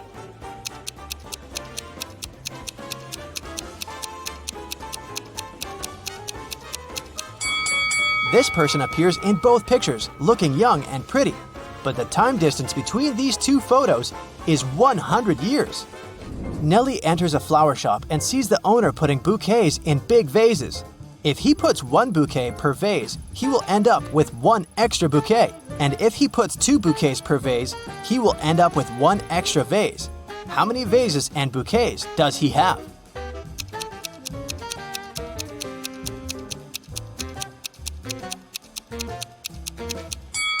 He has 3 vases and 4 bouquets.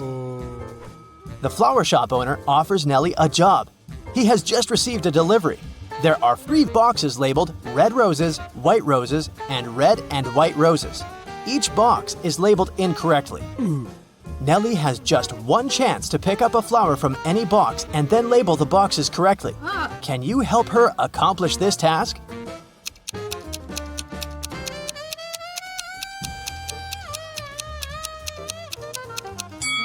Nelly should take a flower from the box labeled as red and white roses.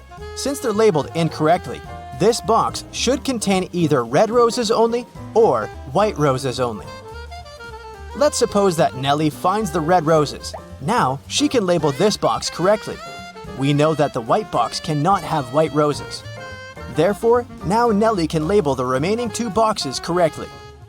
After earning some cash, Nelly decides to book a room in the local hotel to get some rest. The manager offers her to choose from 3 empty rooms. Can you help Nelly pick the best option?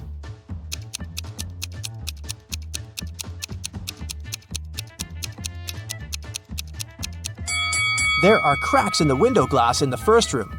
Very unsafe. And there's a zombie hiding under the bed in the third room. So, Nelly should choose the second one. Nelly locks herself in the room. She opens the window and stands nearby, breathing fresh air. Suddenly, she throws something out of the window. Nelly passes out very soon after doing that. That's a mystery because she's perfectly healthy and nobody did anything to her because the door is locked. Can you find any logical explanation for what happened here?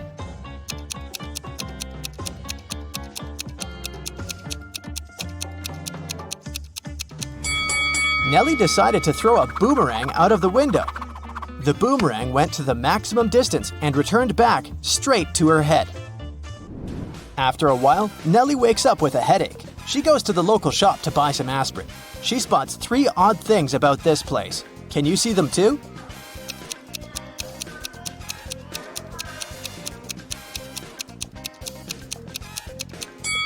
There's corn on the shelf along with napkins and toilet paper. The announcement offers an 800% discount. That's too good to be true. And finally, the shopkeeper is wearing 2 pairs of glasses. Suddenly, the shopkeeper begins to yell, "Someone stole my money!" And he locks the customers inside the shop and calls the police. They arrive and question 4 suspects. Maya says, "I came here to buy water for my 12 o'clock yoga class. I'm 20 minutes late because of you." Bob says, "What's the point of stealing cash? Everyone knows that people use cards nowadays." Lily says, "This shopkeeper is a bad person. He deserved that." And Nelly replies, Sorry, I was focusing on my own purchase. I didn't see anything suspicious. After hearing that the officers had arrested one person, can you guess who?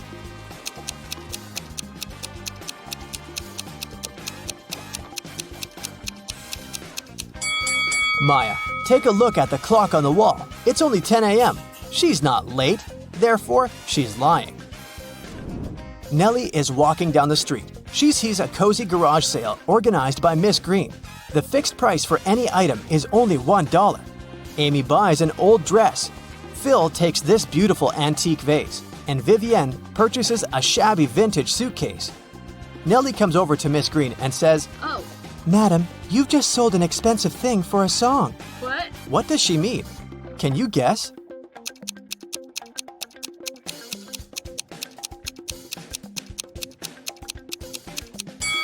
Vivienne lifts this suitcase quite easily, so it's probably empty. And besides, it has holes in the bottom. Therefore, it can't be precious. This vase isn't antique. It has a sticker from a dollar store. Although this dress is dirty and torn, it has a large, expensive brooch pinned to it, so many gemstones can't cost just $1. Nelly asks Miss Green if she can use her bathroom. Miss Green says, Sure, it's at the end of the corridor. Nelly is walking down the corridor and confuses the doors. Nelly ends up in this messy kitchen. The door won't open. Can you help Nelly find a key?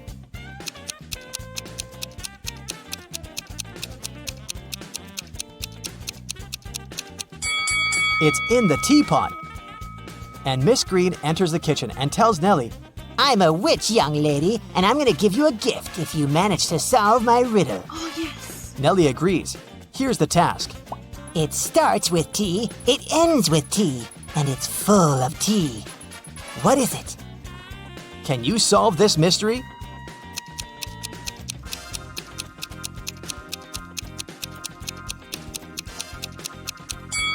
The correct answer is a teapot again.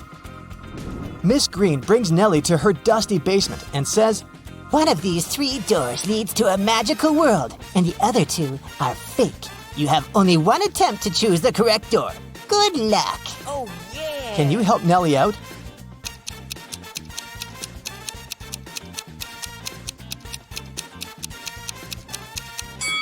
She should choose the 3rd door. Take a look at the floor. Dusty footprints lead to the 3rd door only, which means that doors 1 and 2 are fake. Nelly opens the 3rd door and enters an enchanted forest. There are 4 ways to cross it, but all 4 passages are pretty dangerous. A hungry dragon is waiting for her on the first route. A massive fire is burning all over the 2nd path. And the 3rd path is basically a windowless tunnel.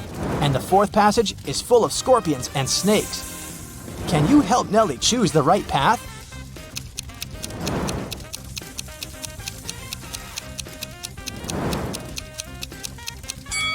She should pick the 3rd way. The tunnel doesn't have windows. But who said it doesn't have an exit? Nelly walks the tunnel and finds herself in a beautiful castle. The guard says, This castle is yours if you manage to crack my riddle. I can fill a room, but I take up no space. What am I? Can you help Nelly win the castle?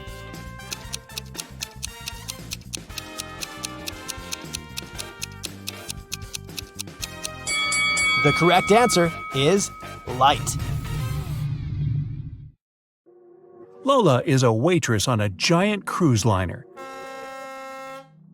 One night, after the restaurant closed, she found an expensive watch on the floor. She announced it on the cruiser's radio, and 3 people showed up to claim it. Roger showed Lola the tan line on his wrist and asked her to give him the watch back. Mary said she remembered dropping the watch near the entrance of the restaurant and wants it back. Susie kept asking if the watch was okay and if it was working. Lola decided that the watch belonged to Susie.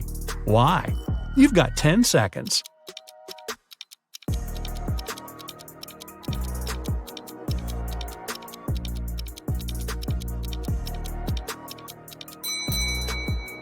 Roger's tan line on his wrist is too small compared to the watch Lola found.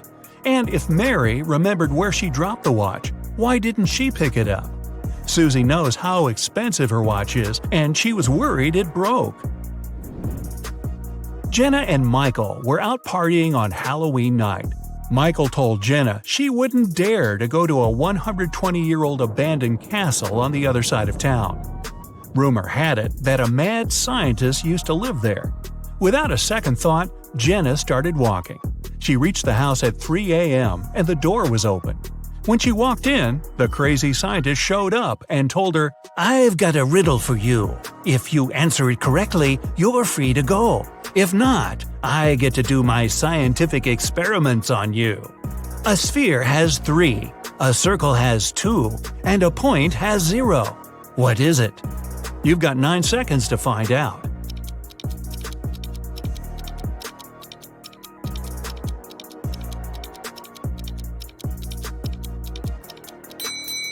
Dimensions. Michael left his work and walked into the dark parking lot in the basement to get his car. When he approached his vehicle, he saw a 4-pin lock on his door. He kept looking at it when his boss showed up. He told Michael, "I want to see if you're smart enough to get a promotion. You only get one try. If you figure the code, tomorrow you'll move to the executive's office." His boss gave Michael a piece of paper that read, "Which was the latest passing year that was the same upside down?" Michael started thinking of all the years that passed, and the next day he got the promotion. You have 8 seconds. Think fast.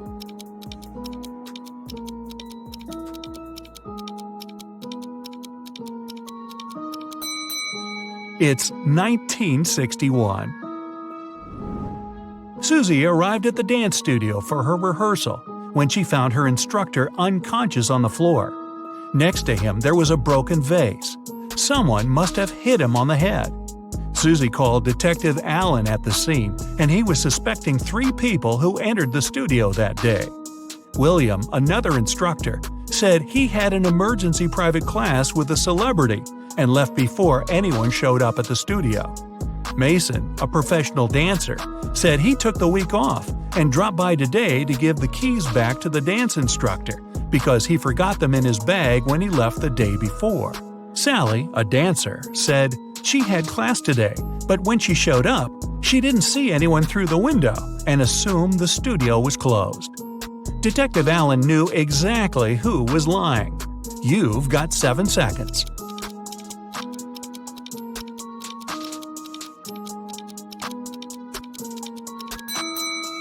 It was Sally. Her fingers are covered in bandages and cuts. They must have happened when she broke the vase. Lucy was walking back home from the restaurant. She was talking on the phone to her sister and took a shortcut through a creepy park. Suddenly, someone came behind her and snatched her handbag from her shoulder. She tried to chase them, but it was too dark. She only saw a figure going into the cinema. Lucy followed them there, and when she went in, she only saw 3 girls standing there and questioned them. The first girl said she just got there, and she's waiting for her friend to arrive. She said she's holding a big bag to sneak some food into the theater. The second girl said she missed the movie because she has a broken leg and it took her a while to get all the way to the cinema, so she's waiting for the next viewing. The third girl said she came back from her friend's house and wanted to see what movies are playing. Lucy took a good look at them and knew exactly who was lying. You've got 6 seconds.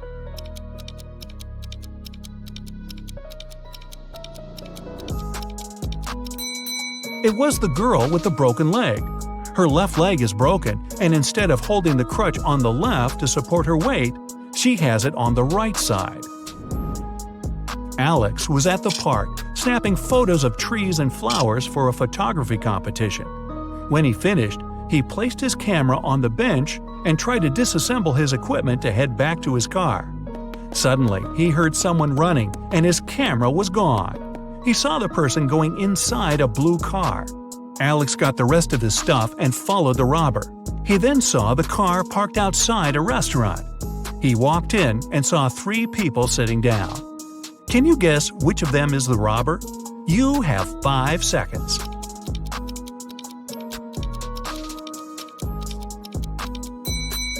It's the one on the right looking at the menu. The others are eating. They've been there for a while. Sarah and Michelle went to explore an abandoned castle. When they walked in, the door shut behind them and the lights went on. In front of them, 3 doors appeared. They must pick the right one to make it out alive. Behind the first door, there's a hungry crocodile that hasn't eaten in 2.5 years. Behind the second door, there's lava from a volcano that erupted 2 weeks ago.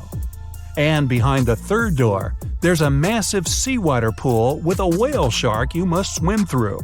You have 4 seconds to decide.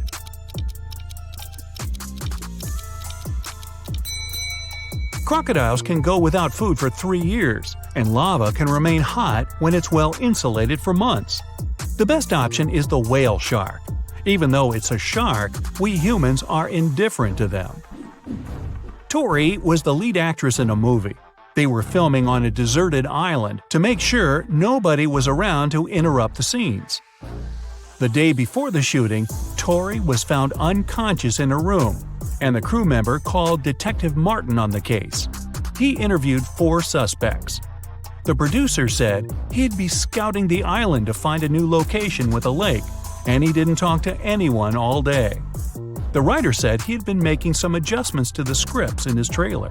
The camera operator said he was testing his filming equipment when a stranger approached him for directions. He ran off to help them.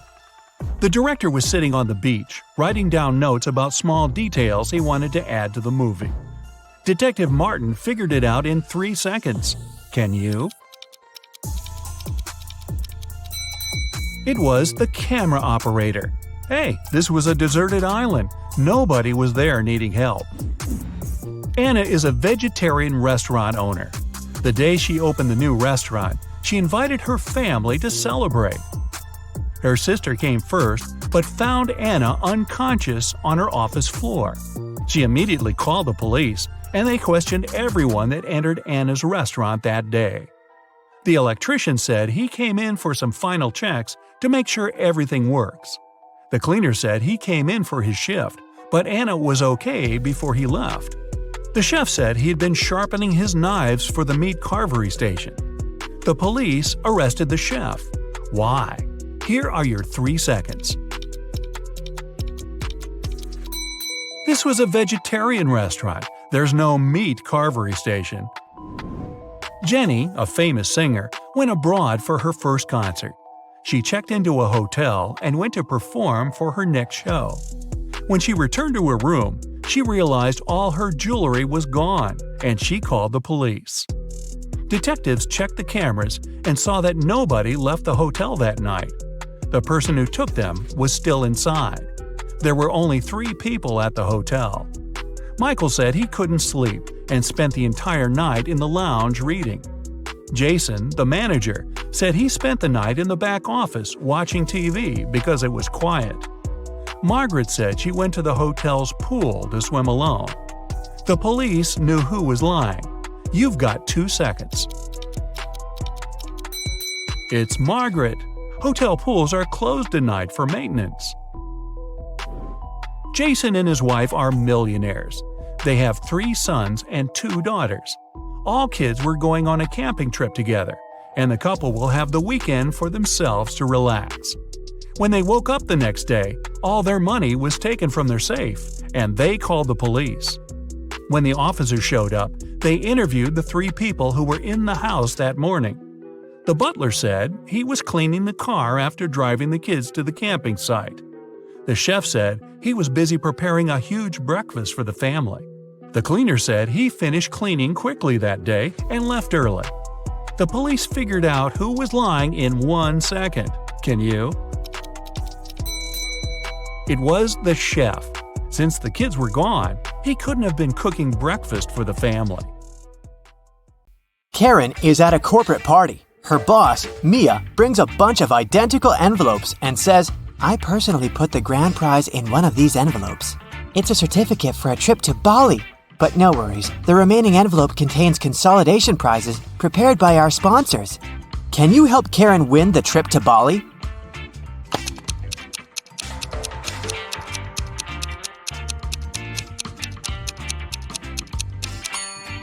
There's a lipstick print on this envelope.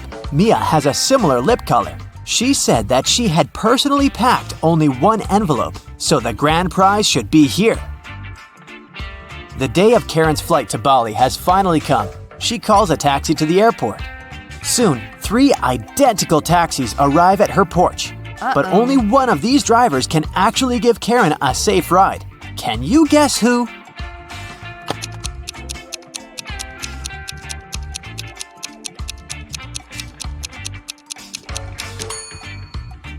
The second car has a flat tire, and the driver of the third taxi is a werewolf. Take a look at his claws. It's a full moon, so he'll turn into a wolf soon. Therefore, Karen should choose the first taxi. Karen's luggage is too heavy, so she goes to the cash register to pay for the excess. Oh no, her card holder is gone. Karen asks 3 people standing nearby, "Have you seen a pink card holder?" The cleaner says, "I found 2 lost wallets today, but none of them look like yours." The cashier says, I was busy with another customer, so I didn't look around. and another passenger says, "Don't waste time, honey. Block your cards as soon as possible." Who stole the wallet?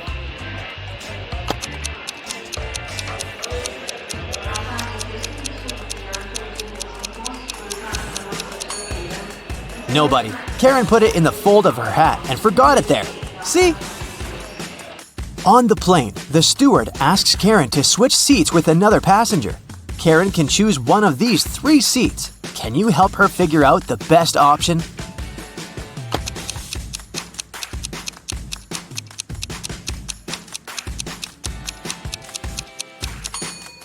This man has very long legs, so he'll probably kick the back of Karen's chair all along. The second option is next to this elegant lady, but she's stealing money from another passenger. Probably not the best company for a long-hour flight. Although the third guy looks like a vampire, it's just a costume. He's sitting by the window, but the sun rays don't bother him, so he's the best option. Karen arrives at a fancy hotel in Bali. The manager shows her the 3 best bungalows to choose from, but only one of them is safe enough. Can you help Karen to make the best choice?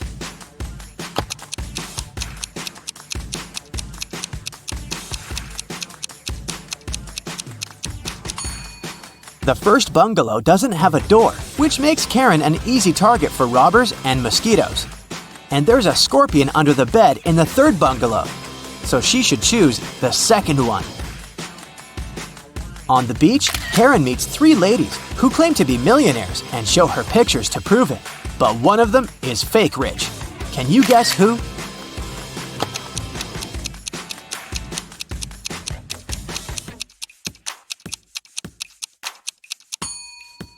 It's the first lady. She's just modeling for an electric toothbrush commercial, so her luxury is artificial. Karen is walking down the shore and sees a party. It's a beach wedding, so the bride and groom don't wear traditional costumes. Can you find the newlyweds among these people?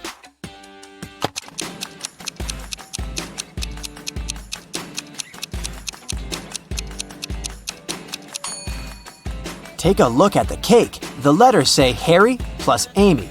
This lady is wearing a necklace with the name Amy, so she's the bride. And now, look at the flower garland around her neck. Only one person is wearing the identical garland, this guy, so he's probably the groom. Karen spots her former classmate, Tom, among the guests.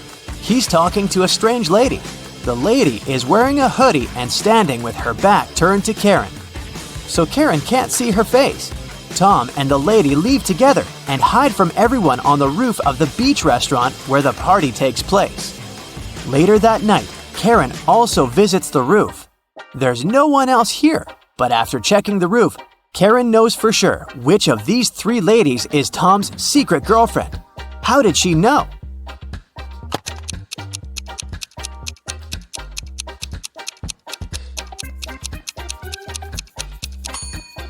The third lady's dress is decorated with gold sequins.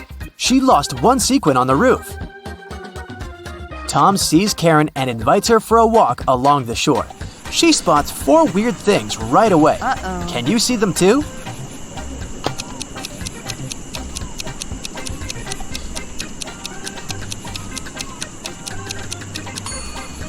A mermaid is hiding in the waves.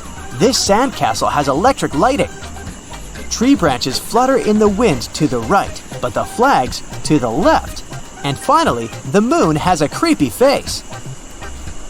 The next morning, Karen goes to the buffet breakfast. She wants to get a smoothie, but there's no information about the ingredients in English. Unfortunately, Karen is allergic to strawberries. Can you figure out which smoothies are safe for her?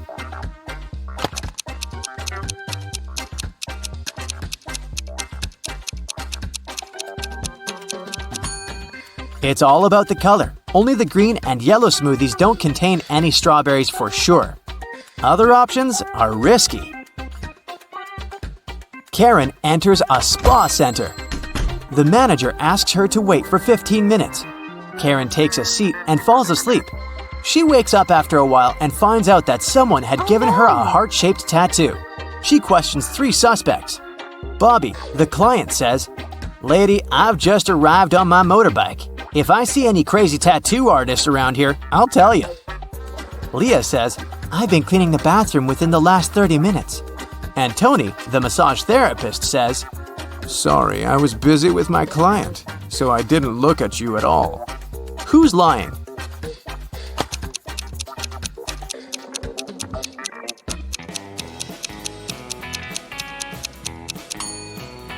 Bobby. This motorbike has flat tires, and besides, it was already there when Karen entered the spa.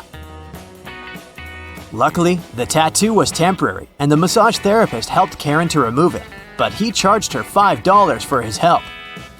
Karen arrived at the spa during happy hours when they offer a 45% discount on all services, so Karen paid only $12 for a 1-hour massage. Also, she had a pedicure for $7. When Karen left, she found a $50 bill on the ground. How much money did Karen spend in total? Can you count?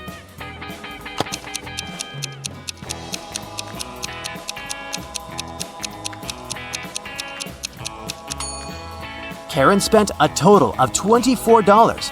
As for this $50 bill, it's fake, so it doesn't make any difference. Karen brings her clothes to the local laundry owned by 3 sisters. She returns to pick up her stuff in 5 hours. Unfortunately, someone has burned her favorite dress with an iron. Karen gets furious and questions the sisters. Mia says, "I didn't iron today, it must be Pia." Pia says, Nah, I was planting roses in the garden all day. It must be Gia. and Gia says, "I don't know who's guilty because I've been away all day." Who burned Karen's dress?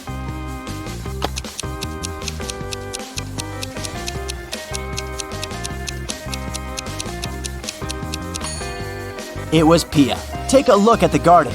Can you see any roses? Exactly. Karen returns to her hotel room and finds a huge bouquet in a vase. The note says, "Love, your secret admirer."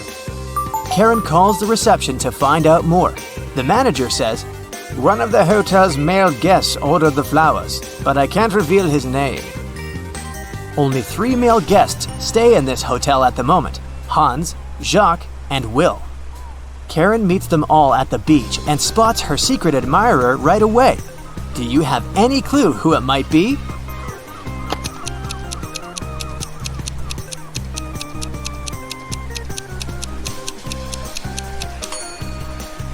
Karen received pink lilies. Take a look at Hans's shirt. It has a print with pink lilies. He loves these flowers, but this doesn't prove anything. Will has a tan line from a wedding ring, and he's taking pictures of his wife surfing. But Jacques is writing in the sand, and his handwriting looks suspiciously similar to the love note. Spotted! Karen and Jacques go for a walk. He brings her to a pier with 3 boats. Jacques says, "If you manage to guess where my boat is, I'm going to give it away to you." Can you help Karen find the right answer?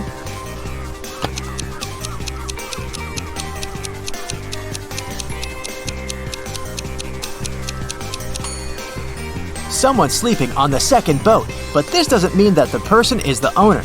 The third boat is called Jacques, but this name is quite popular. Let's take a closer look at the first boat. Can you see the red trousers on a hanger? They match perfectly with Jacques' jacket. Therefore, this is his boat. you tell which one of these men has a rich wife?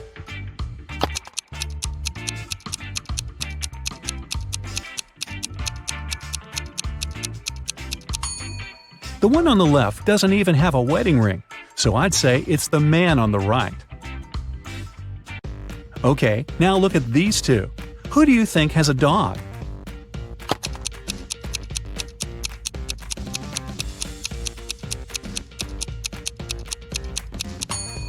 It's the guy on the left. Look, his shoes are all chewed. Must be his dog's job.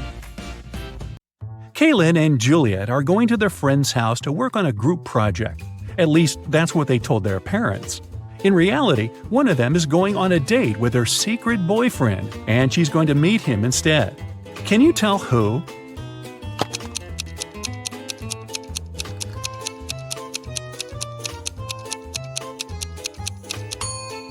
It's Kaylin. She's dressed too well for a study date, and no one normally wastes red lipstick for a group project. Amanda spent the whole summer in the countryside at her grandparents' house. Finally, she returned to her town, and two of her best friends came to the train station to meet her. Can you tell which one of the guys is secretly in love with her?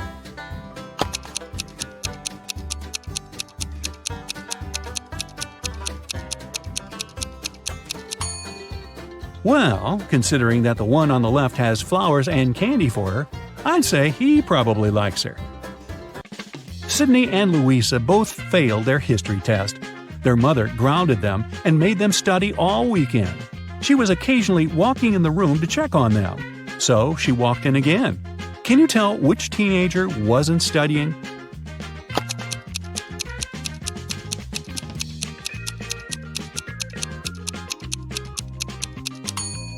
It's Sydney. She's holding the book upside down. She must have grabbed it when she heard her mom walking in to pretend like she was studying. Look at these guys doing some housework.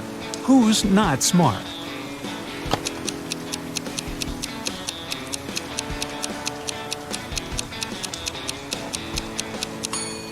That's the guy on the right. It's raining, but he's watering the flowers. Mrs. Riviera is a math teacher. She collected her students' homework, made them do a computer test, and started to grade the assignments during the class. She came across two very similar homework sheets and realized that one of the students copied the work of the other. Here are the students, Asher and Holden. Can you tell which one of them is the copycat?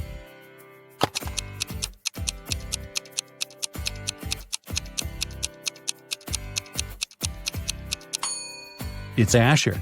His hands are covered in fresh ink, which means he probably just did his homework right before the class.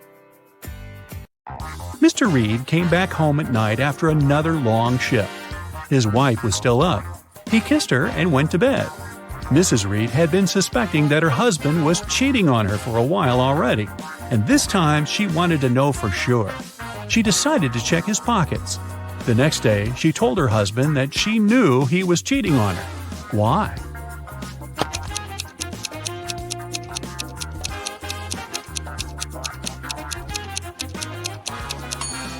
Look, there is a pair of keys in his pocket. His keys are hanging on the wall, so these are the keys from someone else's house. Ashley had a birthday party, and she invited some friends over. Liliana didn't want to go, so she lied that her mom grounded her and made her clean the room.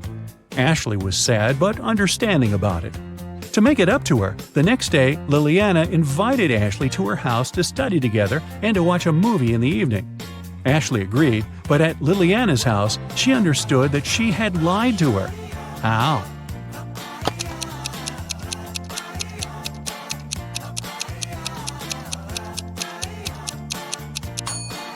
Liliana's room is still messy. If she had cleaned it the previous day, it'd be neat. A famous rich writer was living alone in a mansion and never went outside. The only people she ever saw were her cook, her gardener, and a cleaning man. One morning, before breakfast, the cleaning man found her poisoned in her room and called the police. The three of them were suspects. The cook was watching a cooking blog on YouTube. The cleaning man said he just came to start the job when he found the lady. The gardener was in the garden planting some flowers. Who poisoned the lady?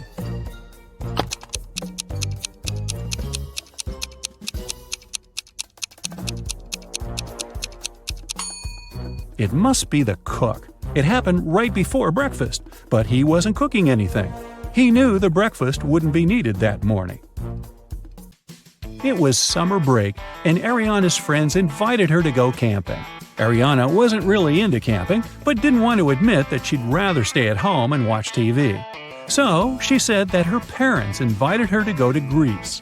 In reality, she stayed at home and was binge-watching TV shows. Her family sent her a vacation photo. Ariana photoshopped herself there and sent it to her friends. When her friends saw the picture, they realized that Ariana wasn't in Greece. How?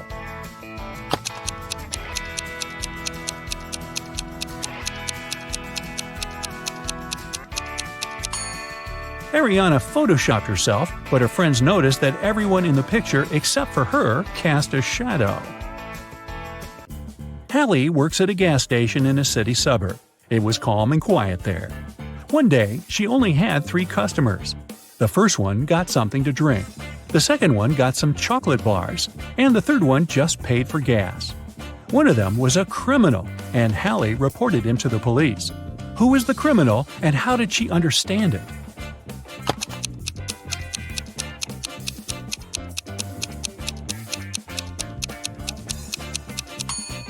The second man paid with a $25 bill. Such a bill doesn't exist, which means he'd been printing money.